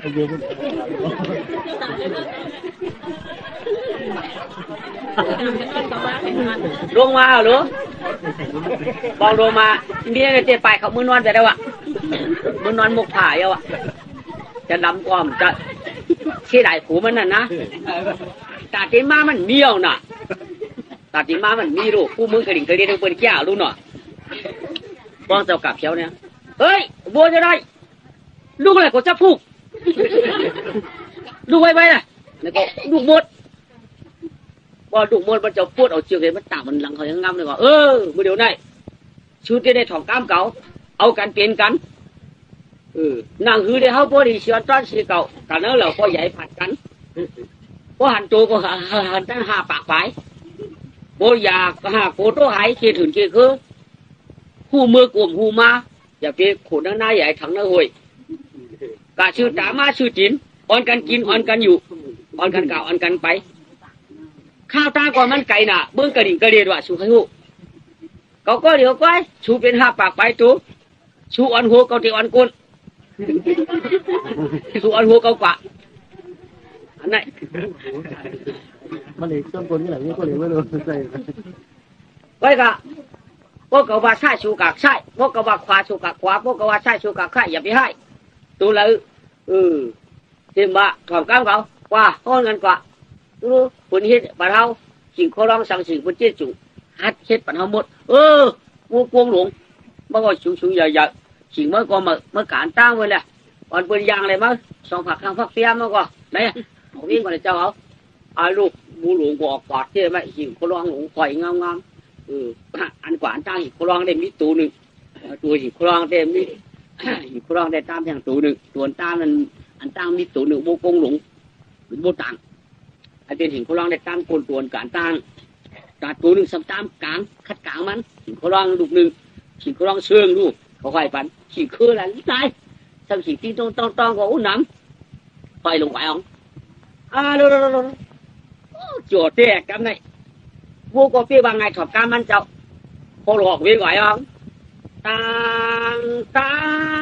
งแล้ววัวคำวัวแดงวัวแสงวัวชายวัวลายวัวเหลืองเฮ้ยลูกเท่าที่ยานขี่เมืองเฮาเมื่อตกถูเมืองเป็นยังไก่กะลิงว่าได้เจ้าวัวกะได้เจ้าวัวกะมีเมียวัวเกลือนเก่าเข้าถึงตัวหน้าสาวห้วยหลวงลิงไม่เชียนกิ่งเขาซ้ำกี่มือยานวันเมืองเยอะอ่อนฟังกันเขายมคือมือเขาเปลี่ยนจุดเปลี่ยนเจอเขาก็ไปเขาก็ได้ยินมนต์เจอบัวคุณตั้งคุณบ้างคุณนั่งเขาลุกคุณนั่งเขาลุกคุณนั่งเขาลุกนี่มันไงชิงเขาลองได้คุณปัดจำตาลูก นางเขาลุกนางเขาลุกจุกจันจุกจันวันขึ้นเงินคำตำบางนางเขาลุกนางเขาลุกนางลุกไปเอาเนี่ยเฮ้ยไปดีแล้วไปดีแล้วไปรวยคำตามวยไปรวยคำตามวยเจ๊ขึ้นรวยเจ๊ขึ้นรวยที่ยันเสียนาเวกเส้นต่างเป็นปัทลาวกาก็กากอนเมื่อกาก็กากอนหางหย่อนปะตังกูเหนือล้วนหางหย่อนปะตังกูเหนือเปียวใจมวนแก่ชีก็ร้องโหนหลงกว่ามันจะยินมวนตื่นชื่อนางเขาลุกนางเขาลุกจุกจันวันขึ้นเงินคำตำบางนางเขานางเขาลุกหน่วยว้าทำไมโยไหนวะโยโอ้กันไหนนี่ผมกูบอกนี่กูต้องนี่ขึ้นร้อยอ่ะฟ้องขึ้นร้อยไปของสี่คนละซ้ำถ้าซ้ำปูเฮียงก็ไม่หน่อตั้งขึ้นร้อยลูกเฮ้ยคือร้อยเจ้าคืออ่ะคือร้อยจึงเขาร้องปูเฮียงก็ไม่ได้ตั้งกูตั้งจึ๊กขึ้นไงเอาล่ะขึ้นร้อยแหละคำตามอยขึ้นร้อยแหละคำโบใช้โบราณโบราณอย่าไปจำกันดาราโคตุงยาต่างวะมันนำใจกลางปังสูอย่าไปแห้งขึ้นมืนกันมาชูก็ยังไปแค่อย่าไปตืดกินยาเล่าคากันร้อยเจ้ากันร้อยเลยใหญ่ขึ้นกวนกันใหญ่ท้องกันกูหลังจุกลูกกันร้อยเจ้ากำไรขึ้นอ่ะตั้งกูตั้งชื่อขึ้นไหนน้องกำไรซ้ำกว่าเรียบตาเป็นนี่ตั้งในซ้ำเห็นไหนไหมบูในตั้งจีนตั้งเตอในเปลี่ยนในชาลงยาวตั้งหรือในตั้งฉันในตั้งในซ้ำเลยนอต่อนออีกเห็นไหนกำไรชิงโคราชซ้ำไว้เห็นไหนว่ากำไรหวยมาในนั้นเนาะกำไรหน้าซ้ำเอาหูนั่นเปลี่ยนเอาหูพากัดความกำไรไว้ก่อนตั้งซ้ำเรียบตาไปเสียงบ่มันขึ้นไปถึงว่าเสียงไม่ได้ซ้ำเอาร่วมไม่ใกล้เอามาได้เวียงมันใกล้ยินหนูกยินสิงเขาร้องขึ้นเนาะเขาร้องอะไรกยินขึ้นอ่ะมันลุ่มท้องออกมาลุ่มท้องลงมาเนื้อเวียงยินหนูนางในเอาก็หูเฉเอาหูปะเตียงกาหูผาปองอันกัดความสิงหิงเขาร้องผูมันไม่สิงเขาร้องอันผูเอาโหงูกันนั้นนะก็ไปสิงหิงเขาร้องไอ้ชมโมลูกกับจอมตาดในก็ไม่นางก็ขอผมนั้นน้ำตาอย่าตรงไหนสิงเขาร้องชำสั่งนางก็ไม่สิงสั่งรู้ไหมของบางเวลาไหนพอมันได้ดูโอยเลยน่ะเสียงว่าเวลาไหนรับก่อนนอนนอนก่อนรับนอนนี่ว่าครับเองเสียงหญิงสั่งมา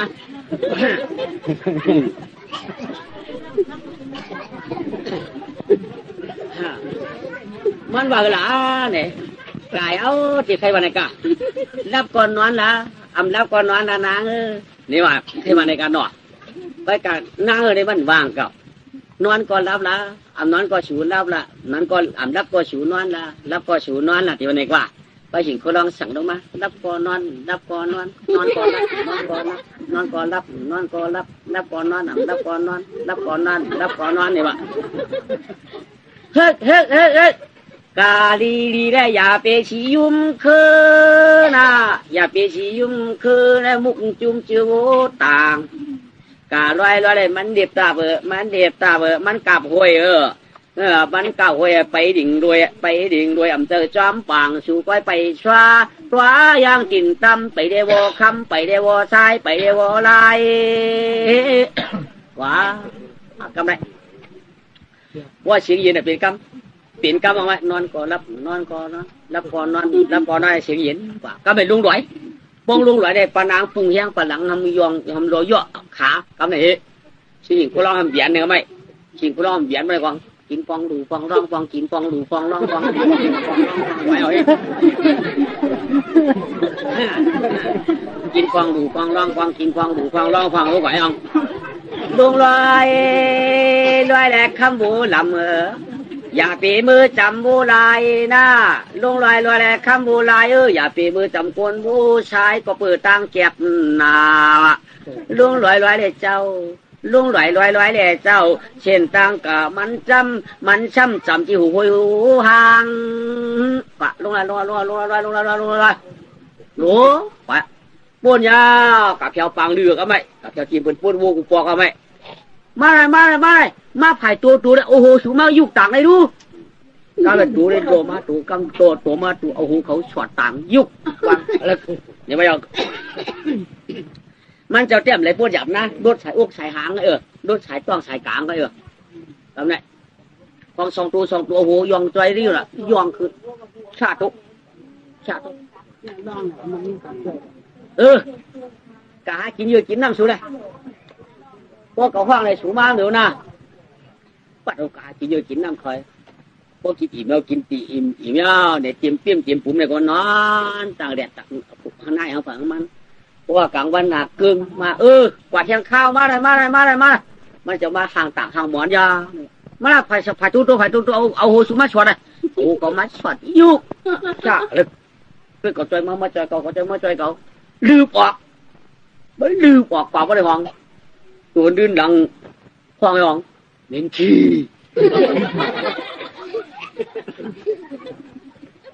เน้นขี้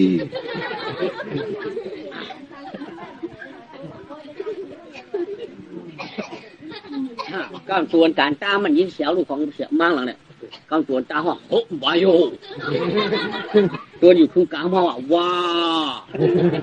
โอ้วายโยว้าข้าวตาเลยเดินไป7 วันเนี่ยเพียวยาวเขาได้มือชาเดือปั่งลงตรงน้าเตี้ยกันเนี่ยเกี่ยวไหนเขาว่าปลูกเจ้าเหมือนเจ้าน้ำขืนในกว่าเหมือนเจ้าน้ำขืนเนี่ยน้ำลงไหลหลังในถังหิมแดบดีแดนเวียงหน้าเป็นก็ตั้งแต่เตี้ยงของมึงชากับมึงปุ๊ดงูเหรอมือมันทำมือหนาวันนั้นเดี๋ยวมันทำกาชาน้ำชาเจ้าหนาลูกกลางวันนั้นไปเตียงลูกแดดอุ่นๆไว้น่ะมันดูกระเฉินมาเมื่อชาเนื้อนามือเขาบุฟังกินยาจีจ้อยชาได้ก็นอนเรียนหรือต่างวงเอาก่อโจ้ต่างชื่อปืนปั่นมันกันนั่นนะชื่อเหนอนเรื่องกันเนี่ยมันจะห่างดีนะลูกนอนอย่างมูก็กากินเยอะบางทีก็กากินน้ำก็มองสมากินยามีปูปลาปูตามีวัวหาปากปลายตู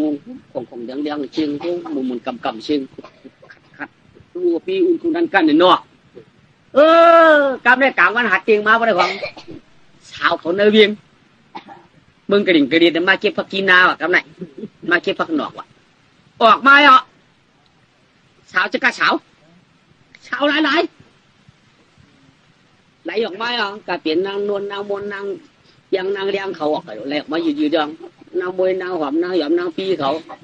นางชีนางตอนนางมอนนางอีกนางหนูเขาออกมากะเปลี่ยนนางของนางฟองนางคำเขาเลยมาปลาชายปลากุวันเนี่ยตื้อข้าวสุรเชียดอาชักมัก18 ต่อ 12เลยนะ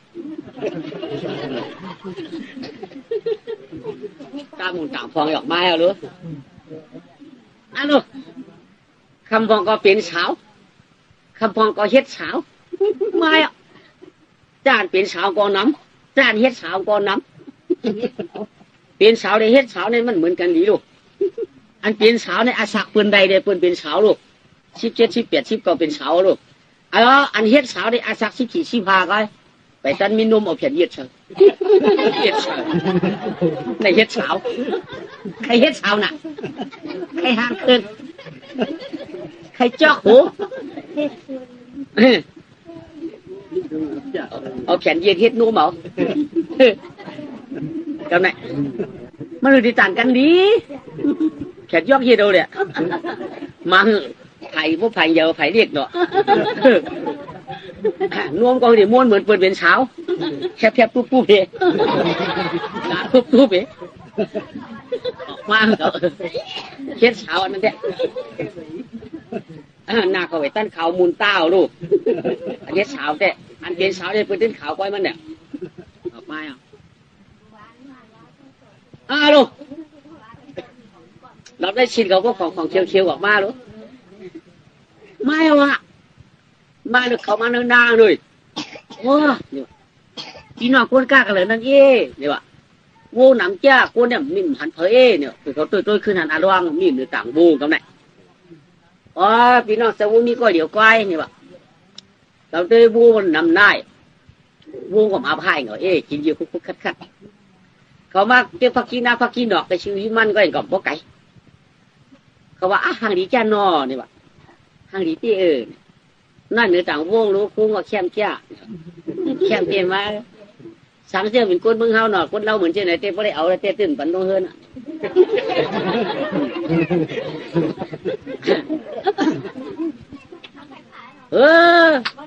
กับพ่อหวังสามบาบึกมาเรื่องเหรอลูกเยอะอีกเนี่ยช่วยยังว่าปันต้องเฮินไว้ในธรรมะนั้นพวกเราหักลงจ้าทางแค่ทนเขาแดะหนออยู่แล้วพอดีฮู้เล่าเนาะไปมีเมียว่าพอเบี้ยปวดเจ็บเครื่องนางเลยฮู้จูเดมีการนอนมีเยอะจูเดอันมีได้ทำไปฮู้จูเดที่กองมีเล่าเนาะฝั่งฮักกะเก้าจะฮู้ก็เดี๋ยวเนี่ยฮัดเป็นตะเปียบหน้าเป็นฉาบหน้าชูบาที่ไหนโอ้ไปฮู้หม้อพอเก็บพอกี้หน้าก็อุบกระดูกที่มันก้อยเก่ามันจะยี่หนุมันจำนักเสียงเปิดเก้านั่นแหละสามีมาบ้านมันฟังถามด้วยดูฮัดฟังถามด้วยได้ฮัดฮาเดก็ตื่นให้อีดอ่ะเขาบอกก้ามต้องร้อยที่เต้หน่อที่ห้องทำพี่นางสามใกล้ว่าดูพี่นางมาเราใกล้ขวางพี่นางขวางน้องใกล้หวังให้ปืนเขาที่หมอเนี่ยว่ามีพี่นางโกว่าใกล้วัดใกล้ให้ลูกซีพี่นางเขียมใกล้หวังตัวเขาเต้เขาลุงก็ยังมอให้อีกเขาเชียงกำเล่านางเป้าเชียงหลี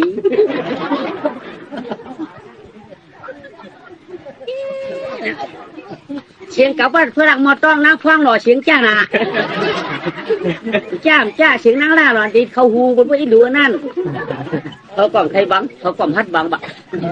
สามีกองมันนานๆบริจิกจอกไว้เขาก็ให้ตีฮัดเนี่ยพวกฮัดก็บังเลยเนี่ยเขากันนู้เขาหลบเก็บพักกีนาเจ้าชูงเขาแดะเขาหลบเก็บทั้งดอกเจ้าชูงเขาลูกเขาเก็บปันมาหนอปมาฮัดเตี้ยอย่าไปซับถือจือกันหรอกเมื่อนาทำเดียวว่าก็ให้ก้าวมาเจ้านั้นในเฮ็ดเยี่ยวเต้กับความสูงหน้าใหญ่เปิ้นก็หือหม้อห้ำซ้ำเนี่ยว่ะว่าได้รักถึงจือได้ที่เต็มเตียนหน้าเนี่ยว่ะพอปือว่าเขาใครหูตีอยู่ในห้องถามด้วยก้อยกาเนี่ยนั่นว่าละเขาได้เก็บพักกีนาเมื่อไหร่เมื่อเดิมทำได้เก็บว่าพักกีนาพักกีนอกจะทำได้เก็บวันว่าตาช่างเนี่ยเฮ็ดด้วยเด้อพี่น้องคนกล้าบอกที่อยู่ล่ะอยู่ล่ะเนี่ยเฮ็ดมันนาก็บัดเด็กก็ไหมเอากูเห็นหน้าให้หนูตีนางเนี่ยมันนางปะหรอพี่น้องเจ้าเขาพี่น้องเจ้าเขาลูกต่างที่เหลือมาพี่น้องเจ้าเขาลูกต่างที่เหลือมาข้าอยู่ที่กลางตรงแต่นาน้องหญิงเป็ดดูจึงบ่เบี้ยแขกกินเขาน้องหญิงชูแว่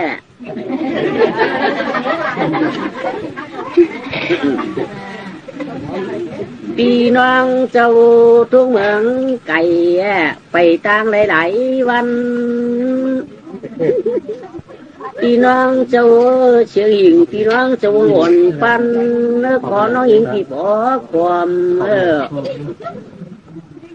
หลวงตังพลังใจต้องสุปามีกว่าฮับสวมห่วงแม่พี่น้องเจ้าทุกเมืองยานแน่พี่น้องเจ้าก็เล่างานชะมาไว้ไหลก็ไหลกวนพี่น้องเจ้าก็ใจนาขาวนวลจองสุปามีก็ป้องสว่างยักตัวนาขุนเปียวเป้ป้ามองแน่ตักเสียงนอนอยู่ในต่างวงกันวะยิงว่าคือไหนมันไปยินอยู่วันยังเห็นดอก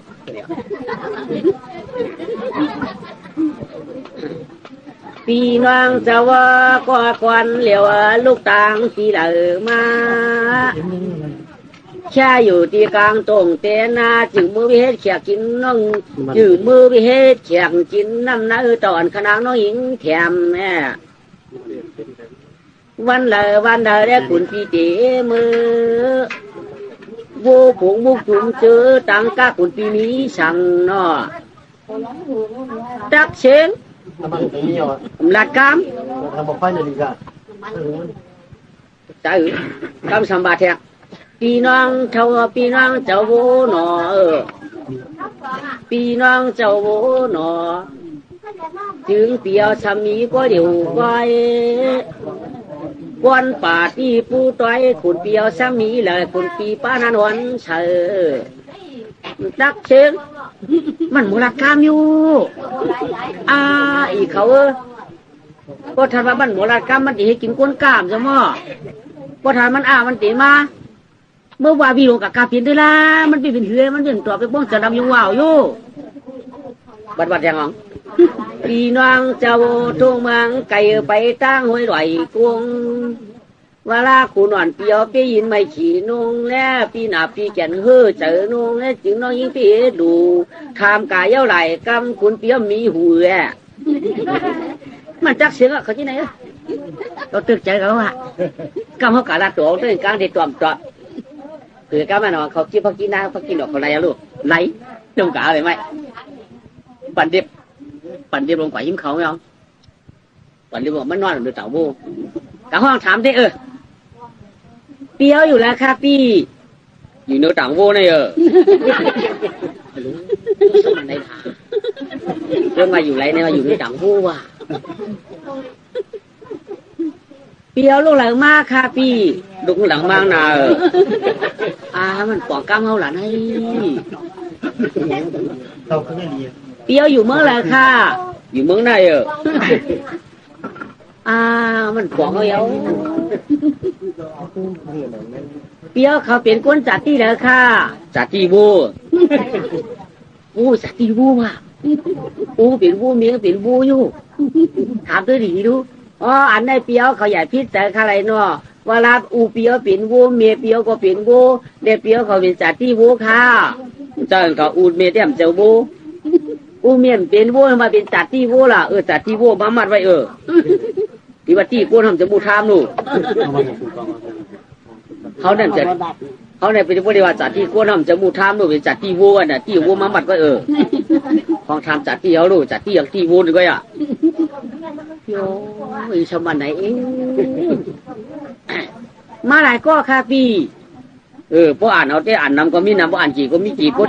ตีหนึ่งก็เป็นก็ดีกว่าเนี่ยชาวบ้านไหนปีรู้ครับมาจ้องมีปีใหญ่รู้ปีรู้มียิงเข้ามาในแข้งยิงวันไหนก้อยกาเปียวเขามาในเปียวเขาเป็นฉลาเป็นตะเปียปนมาให้ฉลาเขาก็เขาเป็นตะเปียปืนปนให้ตะเปียเขาเป็นฉลาปืน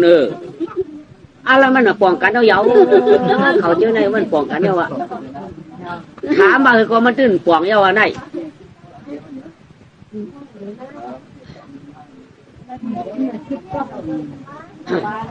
หนูเจ๋อหือจะไหนย้อนก็มันอยู่เมื่อเย็นเขียเขาคาราเปียเย็นกันเอามือละใจหรือหน้าตัวมันก็มันกินกล้ามสังพวกเพื่อนว่าอยู่แล้วก็ว่าอยู่ในต่างโว้ว่ะพวกน่ะจัดที่ไหนจัดที่โว้ว่ะอยู่เมืองอะไรอยู่เมืองไหนว่ะถามด้วยลูกเปี้ยวเขามาขายยังค่ะมาขายช้างมึงในมีกาดเอาเหือมีข้าคนอากาศไปดัดกันก่ะคนอากาศไปดัดว่ะเอามือละมาไหมเขาไหลหรือเขาวิ่งมาสมัยญ่าขิงอามาดงญ่าขิงอามาดงเขาทำในมือไอ้หัวคำเฮ้ยกะเลยมาหลอดยิงไงเอ้ย อ๋อกะเก็บผักกีนามาข้าปูสัวกีผักกีนามาเลยชุมหันอันตชาตนามันก้นกามาขายมาชาเนื้อนาเอ้ ชุมหันเอ้อ๋อหันข้าปูมีอยู่เหรอว่าชาติอยู่เมืองไหนวะชาติเลยชาติโบ้อะปีดูมามันมีปีใหญ่ปะปีเอามาเมื่อแล้วอะปีเอาลูกตั้งหลังมาลูกตั้งหลังมั่งนาวอะกามันก่อมปอกเขาอีกค่ะเขาโกนนำฮะนำคำนี้มันก็เดี๋ยวก้อยวนมีหาปากไปฮะนายเอาใช่นั่นใช่นั่นจัดอ่องเอาหน่อยมั้งตอนนี้เมื่อเราจะหัวค่ำอ่ะว่าเป็นไหนเจ๊ก็ไปเคลียร์มาหลงปัดมือหนึ่งหัวค่ำก็ไม่เขาก็แถวหัวค่ำจะออกค่ำก็ถามกันเร็วเงาเอ๊ะเฮียมากโน้ยค่ะชวนให้มามั่มยินข่าวก้นกาก้นไข่กันเลยให้ทำก็หึงเยี่ยมได้กับเปียกกินเผามาอำเล่ไก่แดนไก่ดิ่งกินเผาในมั่มหันก้นกามาโน้ดิค่ะหันไข่หันก็เหมือนหันไข่เอามาเช้าเนื้อหน้าอ่ะมีก้อยเดียวเขาอ่ะมาเช้าเนื้อหน้ามีก้อยเดียวไหนเวลาก่อนติปันมันกล้ามันขายละลายค่ะเวลาก่อนติกาเปียกไก่ดิ่งออกมาให้ทั้งเขาเอกค่ะเอาเป็นคู่ของเขาเอกค่ะได้ก่อนตัวเป็นเจ้าบรรดาข้างมีเอกคำขาเมืองเขาได้คนมาเมืองอย่างอ่ะเมืองกระดิ่งกระเดียดข้าเจ้ายำเฮ็ดถือกินล่ะเมื่อว่าชิงอามาดยำเปี้ยยำเรียนกินข้าเจ้าเฮียงนี่มั่งกว่าเปี้ยเอาไม้ให้ล่ะมาช่างด้านหน้าถูกขี้เข้าเลยนั่นกามาไว้เลยโน่เนาะ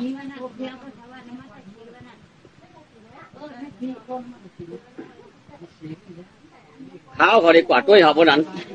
ปัดออกมาได้เฮ็ดเยอะออกมาไอ้หลานอ๋อก็เป็นอามาตย์หลวงโจมข้าวปูหลานเอาแหลงมาเลยคู่เลยบูมาข้าวปูหลานเอาอยู่เลยบัวถามมือละค่ะถามมือเดียวอยู่เนื้อหน้าเลยครับมือเดียวเนี่ยบัวมือชื่อนู้อยู่เนื้อเถื่อนเนื้อคือค่ะเมื่อเดือนป้วนปีป้วนวันนู้อยู่เมื่อดำมาบัดตีค่ะ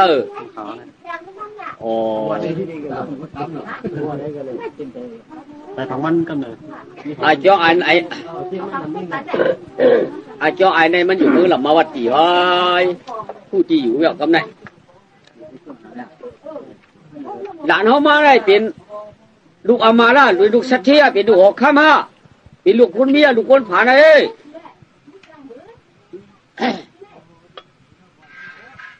หลานเขามาก็สังขายสังน้อดิค่ะอ่านข่าวมาได้มือเดจ้ามันผ่านวายมาสัมมีค่ะมือเดจ้ามันหยองวายสัมพีเขาหลานเขาได้เปลี่ยนทุกคนผ่านได้มาเป็นทุกคนเชียใจค่ะเดียวเฮ้ตั้งมาก็เดียวอยู่เมืองหลังมาวัดตีเนาะใจค่ะกุ้งน้ำมันเจ้าว่าแต่ท่านหลานเขามาก็ให้ใครเมืองจะหัวเขามีการเอาข้างมีพอมีการได้พอนักการไว้แล้วทางคักว่าหลานเขามาในแหล่ข้างเผยไหมแหล่ข้างนางดินในมาค่ะนางดินจะใครหยิบมาค่ะนางเมืองเขาได้หลายป้อมแหล่ข้างจะออกข้ามได้เขาเช่นในหลานทำแหล่ข้างจะออกข้ามหลานเขามาเนี่ยบัวเนี่ยเขาจะเอาเชื่อเอาก็เร็วว่าเปิดหลานเขามาในเมืองเขาข้างเจ้าหอค่ำอะไรแหละเขามาในเมืองเขาได้จีนับในหลานเขาตีเอาวูหลานเขาหน่อยเจ้าข้าไปกะข้างเจ้าหอค่ำในจีย้อนก็เลยค่ะที่กะย้อนจีเดือดข้าหนอผู้เขาค่ะย้อนเอาเวียงเจ้าหอค่ำมีเอาเวียงเจ้าใครเขาข้ามาไปเผียวเวียงรู้ที่หือย้อนเขาข้าดึงมาเช่าเนื้อหน้าไปขายยืมผู้ เขาข้ามแถวเวียงยี่ที่ก็ย้อนก็เลยค่ะเพราะท่านว่าดูย้อนนี่เขามาโหข้ามสุดเจ้าก็เฮ็ดแดนดีนู่นน่ะก็เห็นนอกเมืองหมดเนี่ยผู้หอกข้ามเลยก็เฮ็ดแดนดีนอกเมืองเลยเขาข้ามย้อนได้เขาข้ามเขามาเขาข้ามพี่เด้อเขาข้ามมาไปแถวเวียงเจ้าก็ข้ามก็ย้อนได้ก็ย้อนก็ละไปแถวโหค่ะลูกด่านเขาไปแถวโหไปจังย้อนนั่นนี่เนาะใช่ค่ะอ้อไปฮูบไรค่ะปู่ไปฮูบไรก็ไปฮูบไรก้นเนี่ยก็การหยิบหนังดินมาเลยเด้ที่เลยนึงห้อยที่เลยขี่ข้ามจับที่เลยขี่ข้ามจับตอนหลังเขาจะขี่ได้พวกหลังเขาขี่ได้ก็เอาวัวหาปากไม่รู้พวกหลังเขาขี่ได้ก็ขี่ได้ห้อยตีนหนึ่งห้อยเปิดข้ามจับเลยว้าขี่ได้ข้าวผัวก็เมื่อเราเมื่อขี่ก็กะอ่านเอาเมื่อเขาเมื่อแหละมาวัดตีคุณมาเลยกับเมื่ออ่านเอาตีเมื่อเขาคุณมาเลยพวกอ่านเอาตีเมื่อเขามาได้ก็เขาขาขี่ได้ป้อมอ่านป้าเมื่อเขาขี่ได้มันไกลหนามันเปลี่ยนเลยเพิ่มเป็นไรก็ข้าวกำขี่ได้ไฟมันหนามันอ่านได้ไฟหนาก็ผัวอ่านได้ก็ข้าวกำปั้นได้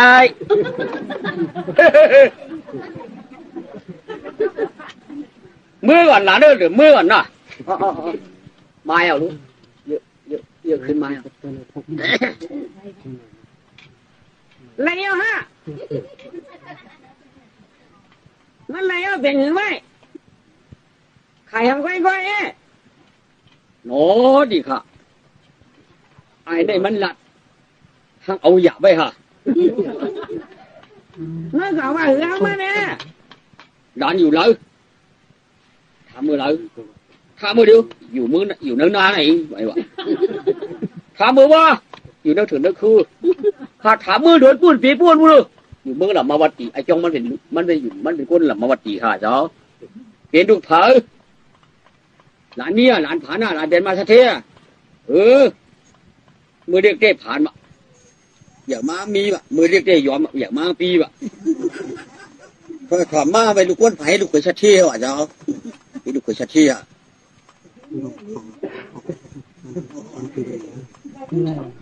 ลุ่มคอไม่มีอะไรใช่ลุ่มคอ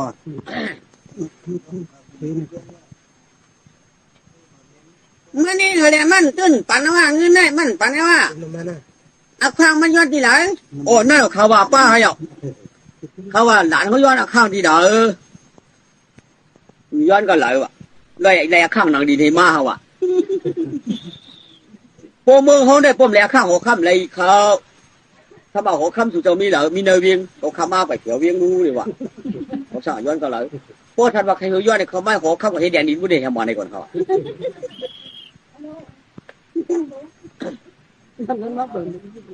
เฮ้ยนั่นก็ได้ข้าสบายย้อนห้อยจินวัวในหนึ่งคำจับค่ะมันชาวมือเขาเพิ่งอ่านเอามือเขาพูดมาว่ะพวกข้ามตีอะไรก็มันปันใดว่ะพวกข้ามอ่านอะไรก็มันปันใดว่ะเอาเยี่ยวกันมาค่ะเจ้าดิค่ะกันนั่นก็ปีอย่างมาบ้างนี่เที่ยวห้าอ๋อมีค่ะให้เจอก็ให้ว่าได้ก็ปัญญาเมื่อเที่ยง3 นิ้วอ๋อจุ่มฮะ1มันเข้ามาแรงฟังบุอย่าปันเหยียบลิ้น2มันเข้ามาแรงฟังอย่าปันวัวมันกินเยอะยะ3มันเข้ามาแรงฟังอย่าปีปันวัวมันเยี่ยวเสดินขี้เสดิน3 นิ้วเนี่ย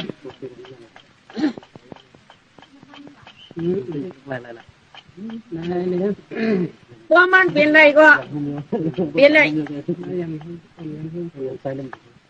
ว่ามันเป็นไรก็เอาวัวมันมาให้ได้5 ปากหน้า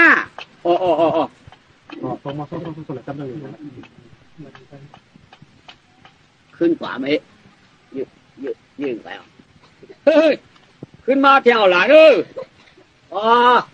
มาที่กับผัวก็พ่อมตายผัวตายอยู่ผัวมจังมามันหลานเขาว่าก็เจ้าเนี่ยหลานเจ้าหอคำปั่นอามิงมาว่าหลานใครฮู้ชื่อข้าหลานห้ามเรียกขว้างให้เข้ามาในวัวในใหญ่ปันหยิบดินว่าต้องหลานเขาเปลี่ยนไรพวกหลานห้ามเปลี่ยนไรพวกหน่อยเขาเอากำเหลียวบูหาปากได้หมูลาดน้ำอ่ะอ๋อได้ค่ะ เกาข้ามแล้วความไม้อุโบเนี่ยปัญญาดินค่ะปัญญาดินชูเจ้าเชือกเนาะเชือกว่าเชือกก็กลับเมื่อสวนมาหามค่ะเลยใช่หรือค่ะชูเจ้าเชือกว่าอย่างนี้เนาะอ่อนกันมาหามไม่ค่ะหนึ่งตัวนั้นมันติดปีกอะคนหลายพวกกว่าเมื่อสวนมาหามค่ะเลยมันจะเมียวเบิร์นหลานเออ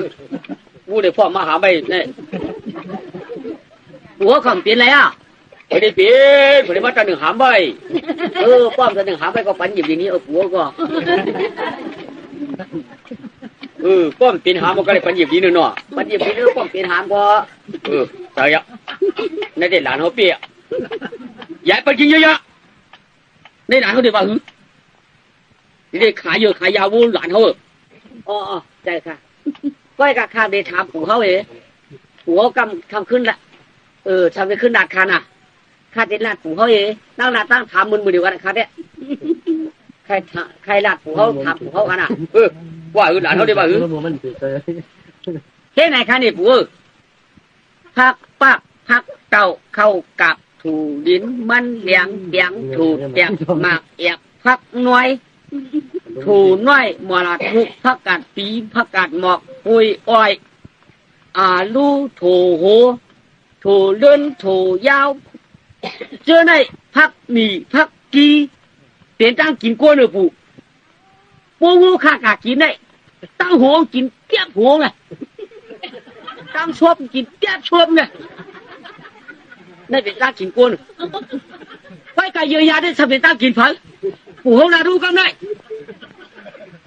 เป็นตั้งกินปู่เขาว่าเป็นตั้งกินเจ้าหัวข้ามฮะเป็นตั้งกินกวนเมืองฮะเยอะๆได้พวกเป็นตั้งกินปู่ก็กินเดรูเยอะๆตั้งกินเก่ามันจะไม่เบิร์นกำมือบอกเจ้าหัวข้ามมากินนะเจ้าหัวข้ามมากินเยอะๆหลานห้องคนร้าย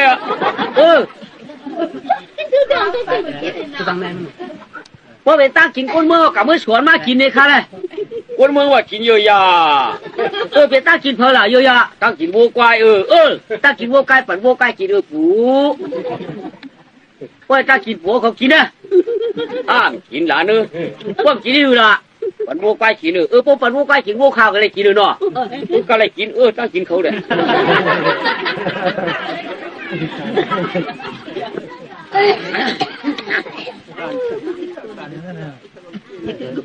มันแย่ร่องนั่นหรอ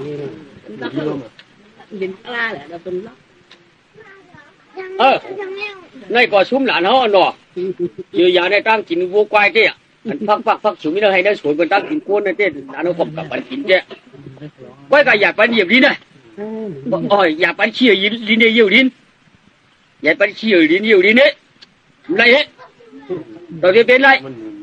ป้อมเป็นไรเอาก็เหนียวนี่ค่ะปู่เขาคำเชี่ยวก็กะลัดวูเลยกะลัดเขาได้กะอุกันเนี่ยเขาขับเป็นกัวหลวงปู่ซ้ำกะว่าเฮือวูมกับปันวูขี้ดินอยู่ดินได้ใหญ่มาละตัวค่ะกะลัดตัววูเลยนั่นกัววูถอดก้นถอดมือกัววูถอดก้นได้เด็ดฐานะมิติปู่เขาเมี่ยมหูกามก้นเนี่ยหลานหลานตัวพวกหูกามก้นที่บัญชีอะไรอยู่แล้วล่ะหูตัวกระชีนั้นอยู่นั้นก็อยู่แล้วชีนั้นหูใกล้มานะในหน้าปูซึ่งที่มันหูกามก้นน่ะปูก็พอหูกามกันโดยเจ้าพยาละพวกหูกามกามโบกันละตัวกามโบเลยเขาคัดเนี่ยพวกพวกนั้นหลานเขาเลยหลานหูกามก้นลูกอย่าไปชี้ดินอยู่ดินเขาคัดเนี่ยเป็นไรหลานเราได้ขี้เหรอขี้นั่งอยู่น้ำจะพูดคำดัดมาหรอเจ้าคำดัดมาเต้หน่อยดัดน้าดัดดีเนี่ยดัดน้ำลูก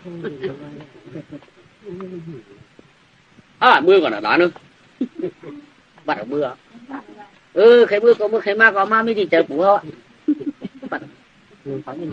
ะไรยังฮะลูกกินหยาบนะฮะเจ้าควบนิ้วนะฮะเฮ้ยเป็ดควบนิ้วเป็นเหือเฮ้ยเนี่ยฮะนี่อันเจ้าหลัดกว่านะใหญ่ปันเหยียบดีทั้งเจ้าเขาขักอาหารไม่วะ ป้อมปีนอะไรก็สำเร็จกำไรปันหยิบเขาว่าอยากไปกินเยอะยานู้มันทางอ่อยนะอยากไปกินเยอะยาซ้ำถามข้าวอ่ะอันพักอยู่นั่งสวนได้เป็นตั้งกินกวนว่ะไปกายเยอะยาได้ตั้งกินเผาว่ะผัวลาดูว่ะตั้งกินผัวว่ะกินเนี้ยเนี่ยว่ะไปตั้งกินหัวข้ามห้องมากินเนี่ยว่ะไปตั้งกินกวนเมืองสวนมากินตั้งกินเผาข้าวตั้งกินวัวควายตั้งวัวควายก็ปันกินเหี้ยวฮะเพราะนั้นอันปันเยี่ยวจริงเชี่ยวดีที่แหละนั่นสับเสื้อขาดต้องปั่นวัวว่ะปูหูกำขาก็ดีว่ะปูหูก็เอาเขาว่ะข้าทำว่าหลานเขาเนี่ยมันว่าเขาขี่น้ำมือเขาเจ๊ทำอะไรเขาอ่ะในก่อสู้มันหายจ้า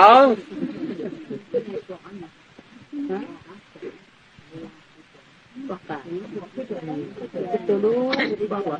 ล่าล่างมันเด็กเด็กนี่มันเด็กตัดตัวนี้นี่ที่ปันขายโค้ห้ามปันขายฮะมันขายควายเฮิงเฮ็ดกล่องฉามาปันเลยเนี่ยมันขายก็มันเปียกตะล่างใหญ่ปันขายเอาวัวให้กันเดียวมันขายมิ้วก้อยก็เฮิงปันตะล่างไม่ก้อยขายเนี่ยป้อมปันตะล่างใหญ่ปันขายเอาวัวให้กันเดียวนะโอ้กำไหนดูไก่ล้อย้อนจะล่างอันมาขายกันเนาะแห้งนั่น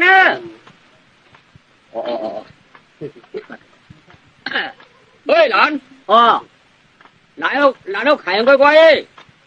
กัดมีอยู่ข้าคือปูมีมันกัดไปดัดกับปูก็ป้อมปันตะล่างห้ามปันขายเมียก้อยผูดด้วยยาด้วยดูปฏิญาณได้ฝืนได้ครับว่าป้อมแถวนักการทำบ้านฝืนในใจขาฝืนป้อมแต่เขาหุบเสียง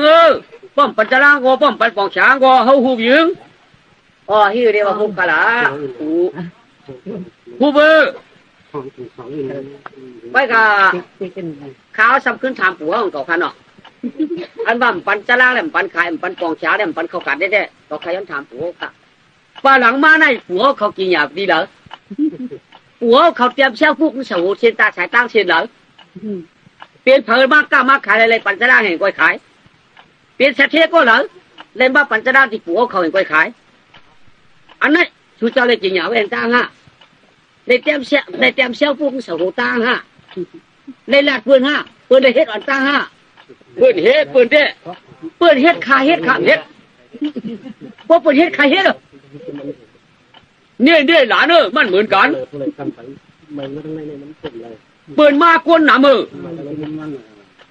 เปิดมาหลายหูหลายตาว่าเปิดหลานเขามาก็เดี๋ยวก้อยป้อมปันจะลาป้อมปันกวางฉายเขากูมันหายว่ามันหายมาห้ามเจ้าอายีมันหลานเขาก็เดี๋ยวก้อยรู้ตัวก้นกลุ่มไรอันนั้นอยู่ไรว่าเขาใครเอาจะลามันเห็นก้อยขายเพราะว่าปันไรก็เขาดูหูหลายได้ก็อยู่เนาะอันเปิดมาจะนั่นเด้กระพงโกดด้วยกระพงโกขายเปิดชุ่มหลายอยู่ในเขาก็เจอเปิดปัจจลังในหลังมาก็เดี๋ยวก้อยได้หิวก็ขายเพราะหายมาที่เอาเย่พอเดี๋ยวเอาเย่ปานพร้อมหัวจะรังมันนี่ของก้อยบ่ผัววันนะครับก็หู้แค่ว่าใครได้ขึ้นถามผัวก่อนแทนค่ะก็ผมไปไหนแล้วไม่เมืองผัวเขาเนี่ยมีผู้ราคาเมืองผัวเขาเนี่ยมีก้นจูนะก็ว่ามันเป็นวันฉามือดีเลยก็คำมากก็เดี๋ยวก้อยค่ะก็ว่าวันดีเบื้องจ้าเลยก็คำมากกล้าก็เดี๋ยวก้อยมีผู้ราคามีก้นจูนะนะเมืองชูเจ้าเรียกไว้ก้นราคาชูเจ้าเรียกไว้ก้นจูนะมันมีผู้ละก้นจูพวกพี่เพื่อก้นจูก็ค้าขายก้อยหายค่ะต้องมีไอ้หลานไอ้ทีว่าหือแน่ตามเต้ที่ว่ามีผู้ละสับเดียวสิกว่าวันก้นมือชุ่มเดือดที่ว่าคนมึงในมีจวนซ้ำเดียว4 วันมึงเขาดูชุ่มเดือดเพราะว่ามีมันซ้ำปัญจลังเพราะว่ามีซ้ำเดียวข้าววันคนมึงเขาซ้ำเดียวเอาดีกว่าอะไรว่ามีไม่น้อยมีหรอเนอะเพราะมีก็ข้ามปัญจลังฮะสุดที่วันมึงที่เขาลงมีพระคนจวนน้องนี่ยือหายผัวก็เขาข้ามปัญจลังพวกเขาขยันอาฆาตขายนักการกูมือก่อนนะมือละมาก็คือปัญจนาในที่เขามาเหมาไม้ฮะวัวมันขัวมันหรือมันซ้ำถามเขาข้าก็รัดเชี่ยไม่เจ้างก็ มันก็ทำข้าวปลามาช่วยทั้งเผยก้อยๆในปัจจัยขายข้าวว่าในเฮ็ดทั้งเผยเลยในเผยก็ปันเนี่ยว่าข้าวว่ามาก้อยมารู้ก้นมานำรู้วันไหนไม่มันทำว่าก้อยกับก้นมานำใจแล้วเขาข้าวบัดมึงเขาข้าเนี่ยมาตัดมึงสุจวันดีมึงดีว่ะวันเจ้ามึงเจ้าข้ามาก้าก็อยู่ก้อยเนี่ยว่าเบิ้งสุจเนี่ยไอ้เจ้ามาเรียกจวนห้าเรียกคุณลักห้าเนี่ยว่าพอเรียกจวนเรียกคุณลักก็เขาติดปัญจนาป้อมเรียกจวนเรียกคุณลักกำปันเขาข่าวว่ามึงพวกดีว่ามึงเขามีคุณลักเฉพาะสิมึงเขาหายขังมึงมีก้นจวนสิวันมึงเขาซ้ำดีขนาดก็เลยว่ามีคุณลักหังมีก้นจวนหังมีก้นจักขุดหังวันมึงเขาในก้นดีน่ะก็เลยว่าไหนครับป้องดีมันทำปัญจนาเอาข้าก็ไม่เอาข้าเมื่อคุกได้จอดดีมันใครอีหยังใครเลยมันใครขี้หยังใครกับวักเนี่ยโอ้เลี้ยงขี้หยังขายละเมื่อใครอีหยังขายละได้แล้วสำเร็จ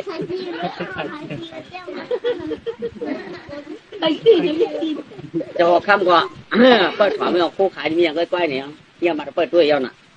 มือยังเจ้ามือผูกไม้ฉันต่อเข้าไปยันเดี๋ยวเจ้ามันหลงเฉาโอ้นั่นมหาการ้องชาตุกคนของคนเตี้ยคนในตึกโคในตึกคำในตึกเฉียงในตึกโคปิชิพลิพก้าในคนเตี้ยมันนื้อมือหลงคนในการได้เป็นวันออกไปชื่อโคเมืองไก่โคเมืองเขาเรียกเชื่อการได้เดี๋ยวไปชื่อโคเมืองไก่เดี๋ยวรอกระเพาะป้าเป็นหลวงกระเพาะป้าถงอย่างอันป้าไปหิมนั่นน่ะไปหิมคุกฝังมันนั่นน่ะมันก็เดี๋ยวก็รู้จีเฟินกระเพาะก็ได้ไปชื่อเก่ากระเพาะเปิดเอาหลายนั่นน่ะไว้ผู้เจอคำไม่รู้นี่ว่าเจอคู่แกเข้าไปว่าผู้เจอคำเลยนี่ว่าข้าวเมืองไก่นี่ได้เป็นไว้อ่ะนี่ว่ากูเลยไม่สิจัดหาทางลงด้วยมันเราคุยช่วงกลักอีกกระเพาะมือประกุ่งเปิดได้เปิดบุกเลยกระเพาะเปิดเอาเปลี่ยนหาไว้ได้แล้วนะกระเพาะเปิดกวักใช้แน่นอนกลักในวังกระเพาะยังเกี่ยวไม่เสียถุงเขาก็ได้ชื่อเขาก็ได้เอาให้ไหนเขาบอกได้กระเพาะได้เปิดกวักให้ในห้องเขาก็เชี่ยวเพียบตาเสร็จกันโดนยุบผาเตือคู่กับอยู่นานคนนี้กันเนาะก็ลองเอาช่วงวางตัวกล้าให้เบิกบงเลยยิ้วลงโอ้ผาเตือเราง่ากากระพงตัวกาพูดไปกระพงโคตรไปของมึงพูดออกมาจึงจะได้ไหมฮ่าขี้เนี่ยมาแล้ว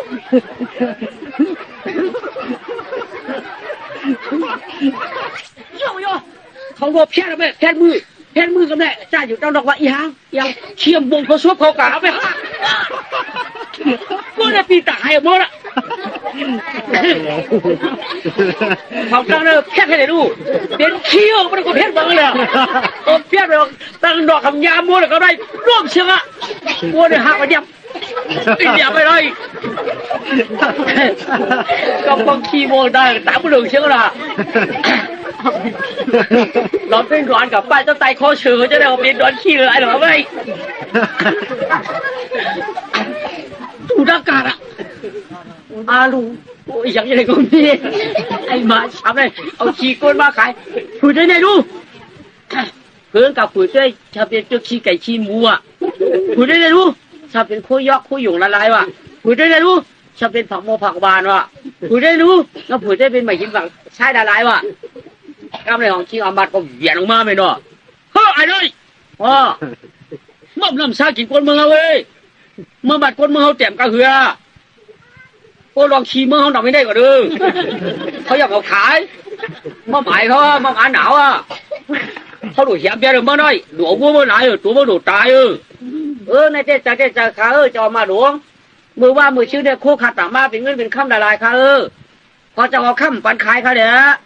จอคำดัดไว้มือว่าเจ้ากับเจ้าก็กระดาษคาลูกคล้ายๆขี้ยังคายในลูกข้าก็เลยมือมาทั้งคืนเลยนาย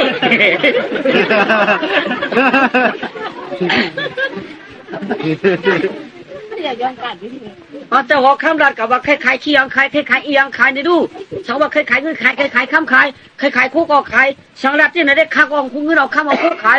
ได้ความเจ้าข้ามคล้ายๆขี้ยังคายข้าก็ขี้ขายเขาหรอ ไปจังมัดวันนั้นเนาะ ใช่ไหมตั้งมาเลย เมื่อเราจะขอข้ามไปก่อนบัดออกมา มันเข็มห้าโคขายมันลูกมันเข็มกล้าไปป้าก็น้ำกันร่วมเข็มโมดจ้ะมันขายโคอย่างเอาเปิดป๊อเข็มเช่นนั้นล่ะมันติดเจ้าผุยได้เตรียมหนูได้ตึกข้ามผมมาผุยด้วยเป็นขี้อะเจ้าก็กับพองอันเวียนกว่าเขาเดินเขาเวียนเพชรมือเขาเดินพ่วงโซ่หน้าเบินเป็นขี้ได้ห่าเจ้าขี้ไก่ขี้หมูก็ป้าโคยกโคยงก็มันต่างมามาหินหมักใช้ผักมาผักหวานขึ้นจันได้เขาดีเรื่องมันค่ะเจ้าเฮ้ยมันมาแค่นั้นล่ะมันนั่นช้างกินเฮาชุ่มแหมก็เร็วเลยเขาขากูอังตี้ก็เร็วค่ะมันเอาเพจชิ้นว่ามันชนะว่าเจ้าหัวค่ำมันขายโครู้เมื่อว่าเจ้าหัวค่ำรัดกว่าเคยขายขี้ช้างขายเคยขายอีช้างขายเจ้าวันไหนมันก็แดดมือต่างขี่มาทั้งขึ้นเขาว่าเมื่อว่าเนี่ยเขาเลยว่านั้นฮะว่านั้นค่ะ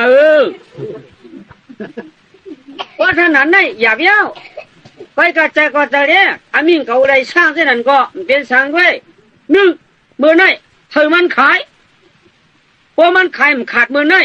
สองเมื่อผูกเธอมันกินสามเมื่อผูกมันกินแหลมเชือกคำมาตามตายกระดาษมันเหี้ยเฮ้ยมันกินเชือกด้านมันต่างมานั่นมันกินแหลมเชือกตามตายพวกขายเมื่อไหนมันขาดก็เมื่อผูกมันกินเมื่อผูกมันกินแหลมเชือกมันตายวัวมันเอาหลายวัวมันมีเนื้ออยู่รู้อ๋อดูกระลักได้เลยฮะเนาะมาประกาศพวกมาเฮ้ยเลยเจ้าหัวคำมีอะไรมาครัวมาเจอไหนอันมาเอามาเบี้ยมดีได้เมื่อขายเมื่อในเฮืองขาดเพราะมันขาดเมื่อในบุพุกเมื่อได้กินเชิงเมื่อพุกเมื่อกินเชี่ยวเลยกับมันตัวมาตามตายได้ถึงหัวมาเมื่อในฝ่องมีน่ะวัวมันเขาเดี๋ยวกินเนื้อเชิงเบียงขาดจุ่มฮะเขาปนักข้างไข่ก็ขายหมดเลยมาค่ะของดีค่ะมาค่ะของดีค่ะ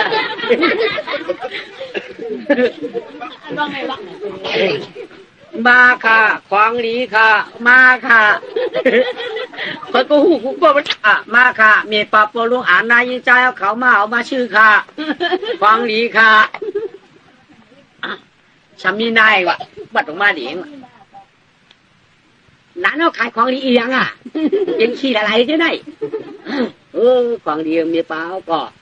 ขี้ไก่ขี้หมูนี่เอาอย่างจะได้นี่เอากลมปูค่ะมีป่ะปูในป้องมันตันดีได้มันดีเนี่ยขี้ไก่ขี้หมูขี้ได้เอาจะในมือกลมดีค่ะขายเลยนี่เจ้าสิปูกันเงินกวักตัวกวักค่ะหันม้วนเปี้ยค่ะยากกันตั้งกับผู้เขาได้3 ปีดีกว่าดีเครื่องยามีว่าไวมีไว้3 วันเต็มเดียวเต็มเวลาบอกเลยว่าเก่าเมื่อกลมด้วยมากกับกูด้วยเมื่อกวักกูเขาได้ปากกูเงินกวักขี้ไก่กวักขี้ไก่ขี้มันคิ้วใกล้ในชนกันหน่อยเพราะนายก็กูเมื่อเอาเมื่อกลมคือปูการในพวกกลมคือปูได้ผีมจีจอยกะกูฉูจอยกะจูนายมือพักเลี้ยงผูงไว้เพื่อขึ้นมาตัวไหนปูนั่นจวดปากลักว่ะทำไมอยากเอาเมืองเลยชามหับนายก็หักปัดเขาเบี้ยงกับไม่พยายามไปกับกู้เชียงค่าที่ไก่ที่มูค่ามันบอกไว้หนาค่าปูค่าได้3 ปีมี3 วันเครื่องยาว่าไว้มือนั่นง่ายๆก็ข้าวขี้ไก่ขี้มูไอ้ลานกับกลมก้ามก้อยตัวมือพักก้อยก็ยักได้ชามหับมันอยากเย็ดข้าพยากู้เชียงข้าคุณปืนกับทางเดียมาทางเดียกันเลยมันอะไรมาขี่เดินมาเดินกันเลยกวักได้กู้เงิน2 กวักหรืออะไรเชียงอ่ะช่วยเขาชุกไงช่วยเขา1ให้ชุกไว้เชียงอ่ะคำห้องเถียงมาค่ะของดีค่ะมาค่ะสัมวาเถียงว่ะถ้ามีกล้องโผล่มาของดีขี้ก้นเอาอย่างที่ไหนเน่นจังว่าการในของดีค่ะพักกัดปีเพราะมันตัดทุบเดี่ยมทุบเอาในหัวเงาค่ะมันเขียนมากกำเดียวค่ะมันดีมากกำเดียวค่ะ ซับดีนายว่ะผู้พักกัดดีว่ะดีกว่าดีกะมาอาชื่อเอาตอกมาตอกพวกขาดว่ะมันมันจุกไปปอก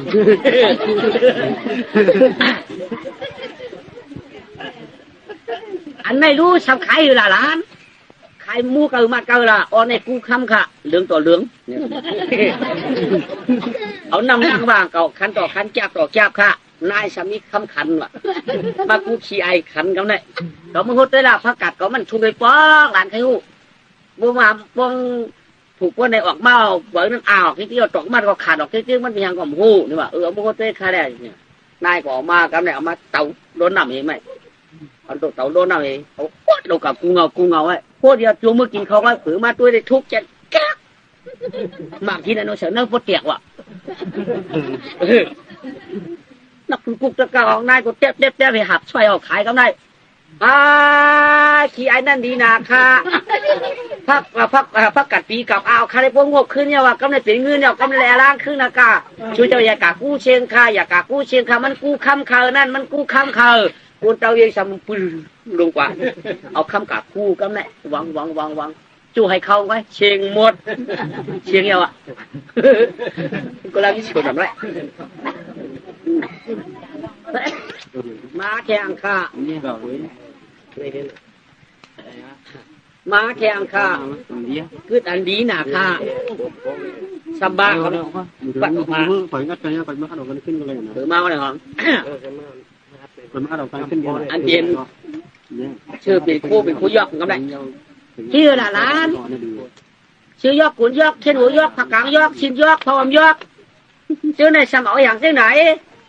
อ๋อในค้ามีเปล่าสังเกตสุเจ้ามีดุ่มว่าอยู่ดีกินหวานมีแรงว่าช้ำฉะตันให้ได้ให้ตันห้องได้ห้องต้อมจิ้มเช่นก็สมัยสิชื่อในเจ้าเอาเสียดเขาให้กับเป่าเอาเฉียวพูดแต่คู่หนังเช่นหายเกลียดทำมีนายว่ะชามีนายด่านใจได้เจ็ดเดือนว่าให้ชีว่ะต้อมจิ้มเช่นและเจ็ดเดือนน่ะให้ชีว่ะในรูปขายเหรอในพื้นก็ละมูก็เปี้ยก็ละอ๋อในเด็กกูแผ่นขึ้นค่ะชินก็กูชินเหม่อขึ้นเชื่อก็กูเชื่อเหม่อขึ้นอันเป็นอันดำด้วยอันเป็นแผ่นว่าแผ่นเปี้ยขึ้นกูอุบมันขึ้นค่ะนายป่าเขาก็มีอันกูเพื่อการหลานเขาปั่นปั่นละเขาชื่อมือหาเปียหลานเขาได้เจ็ดเดือนน่ะให้ชีพวกใครกินเขาก็กินนี่กินให้พวกใครกินแล้วก็กินให้พวกใครขี้ก็ขี้ให้เย็นพวกแต่เชื่อเดือนน่ะก็เลยมือหยาดด้วยด้านที่แค่น่ะอ้อมเพียงค่ะในป่าก็เอามือค่ะแหละหาบยาปั่นเจ็ดเชียนว่ะนี่เราไม่ลำปั่นเจ็ดเชียนดิบนี่คือเอามือค่ะแหละนายก็ปอกกัดมือเด็กด่านใจตื่นหายให้ที่เลยไหมเขาเลยยาดีมากนายใกล้ทางวัดเจ็ดเดือนเจ็ดปีก็แค่นายมือนายก็เอาเฉียดเขาไปกัดเชียนนี่แต่คุณอาจนายอะไรอย่างมานายเดี๋ยวอยู่ปชกับนายยกเชนเกทำอะไรมาไม่เอาโคไอเจ้าหนาคาโคยกไอเจ้าหนาคาเพราะว่าลูกหลานเขาอยู่ดีกินบ้านไหนตันให้ตันห้องในห้องเพราะไหนเอาเฮ็ดแผ่นพายเอาเฮ็ดแผ่นประจุดมันดีนะคาพยาไปกะกู้เชงค่าจำไรก็ในกูกะกู้เมื่อกะกู้เก่ากู้เมื่อกู้ช่วยให้เขาเชงหมดว่าเราได้แขนเป็นอุบเป็นอุบเข็มขัดจีป่าวเป็นเพวเป็นช่างโป้อุบเป็นอูเวลเนี่ยก็ไม่อูเวลน่ะชุดก็ได้ชุดมาชิ้นก็ชิ้นมาชื่อมาเหลือชื่ออามาดวงโกนสักการันนี่นะอ๋อกู้ยอดถูกมั้ยเพื่อนเขาขี้ก็เลยเปียกน่ะขี้แกขี้ก็เลยขี้ก้นก็เลยไว้เสียประกาศปีไว้เสียคนปุ้งก็มาค่ะของนี้มีแทงค่ะทำได้ด้วยมาทำมาไหมทำมาถามอ่ะในรู้ผักบ่ผักหวานจะได้เอาอย่างนั้นได้หลานอ๋อในเจสังมันมีก้นหนาวจริงผีจริงเหลือนก้นข้อก้นปีมันเป็นผีข้อผีจูผีมาเขาตั้งฝูงมีย้อนเงินย้อนคำย้อนสักเบื่อย้อนค่ากุญอันเก่าแล้วจังเป็นว่าค่ากุญอันเก่าเป็นเงินเป็นคำกินหายใจเชียงเรียมเมียนใช้อันเตี้ยนเขาเลยผีสมาร์ทเอาไม้ยะเอาผักโมกผักหวานเจอได้เอามือกู้เขาเอามือปั่นเขาตั้งผีฝูงมีมานั่นค่ะแขนค่ะชื่อละนายคิวน้ำหนักเก่าค่ะ อยู่น้ำหนักก็ค่ะคันต่อคันเอาเรือเดี๋ยวซ้ำมีนายนั่นก็โหหนาว7 ปีวะคืออยู่ดีพวกเจ้าโลเฮินนี่แล้วมันมากู้มือ8 คันทำไมกู้มือได้8 คันบัดออกมาบอกโหว่าอันชูอยู่ดีได้7 ปีได้เขาเลยมาใหญ่ๆมาเนี่ยเขาจะส่งข้อส่งจู่เลยมาผักบาดเอาตังค์แจกสันเงินค้ำขากูนว่าชูใครโหชัวฝูงมีชูมีตั้งเหรออยู่ติ้งรวมชูมีตั้งเหรอ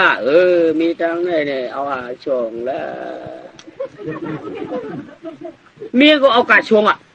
เอากาช่วงไว้ตั้งนั้นก็ไม่เอาช่วงนั่นหรอพวกกาช่วงไปมาโหบนหลักเอาผ้ากี่กู้ข้ามปากข้าบอกอันไหนเราเอาผ้ากี่กู้ข้ามปากข้าบอกค่าๆลองเพิ่งฟังเพิ่งคืนมาหันนอนกลางเลยล่ะ7 ปีรู้เรื่องกลางเลยล่ะนายใครขี้นายช่วยอย่างนั้นจีว่าข้าวลุงหนาวลุงเลยจีจ้าหน้าเจ้าเนี่ยผักหม้อผักหวานไอ้อันมาขายในพยาเปียวเชียงคาเจ้าชื่อเก่าคาได้ชื่อเน่าคานข้อได้7 ปีอยู่ดีเนี่ยโจกาโชพีจุ๋ยนะเนี่ยสมมติว่ากี่ป่าขายเอาเนี่ยเขากักกูเมื่อกูเชียงหมด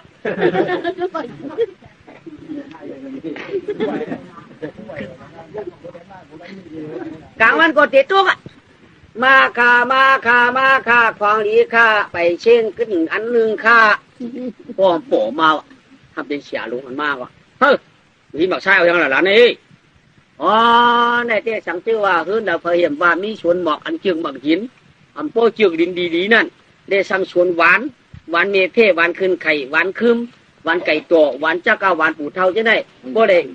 เอามาหินค้าในพุกใส่ในหลีมากก็มีเขาเพราะในกู้นี่เลยนะเอากาละกาได้กู้เสียงค่ะจะได้กู้เสียงค่ะกวักตัวกวักเก่าค่ะคิงเขามีเสียงกวักมากู้เอาไหม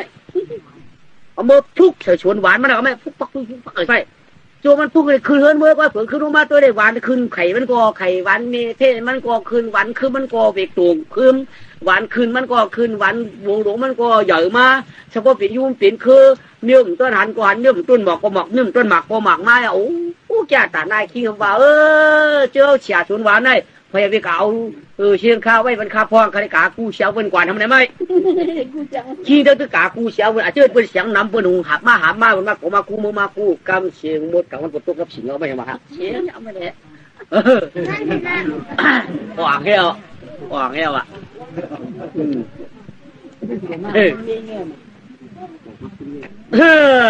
ยากำในอ่างยาฉีกฉานเนาะคือผ้าปากมือเรียงมามันก่อนใจหรือกำในอากูสุจะมาไข่บันบูนค่ะข้าวมาบูหาปากไปตัวเนี่ยปี้มือเอาใครอันเลยก็มันก็เนี่ยไข่ทูน่ะอากูบูถึงเจ้าอีกหนึ่งย้อนมาไข่อินขละก็พอจะมาไข่ยังไงตอนกันก็พวกก็มาตอนตัวเกาตอน2 ตัวพวกก็มาตอน2 ตัวเกาตอน3 ตัวพวกก็มาตอน3เกาตอน4 ตัวเกาตัวมาตัวเกาตัวมันเลยวัวหาหิง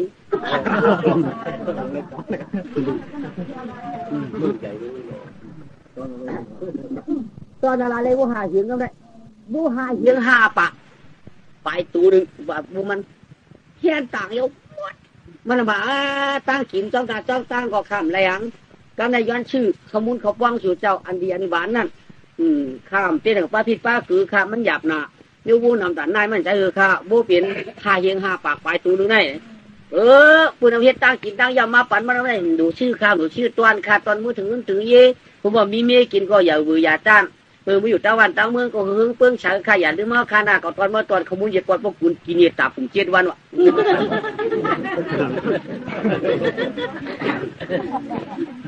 มันว่าตั้งกินน้ำหนาค่อยกลับมาขายปันวุ้ยนะ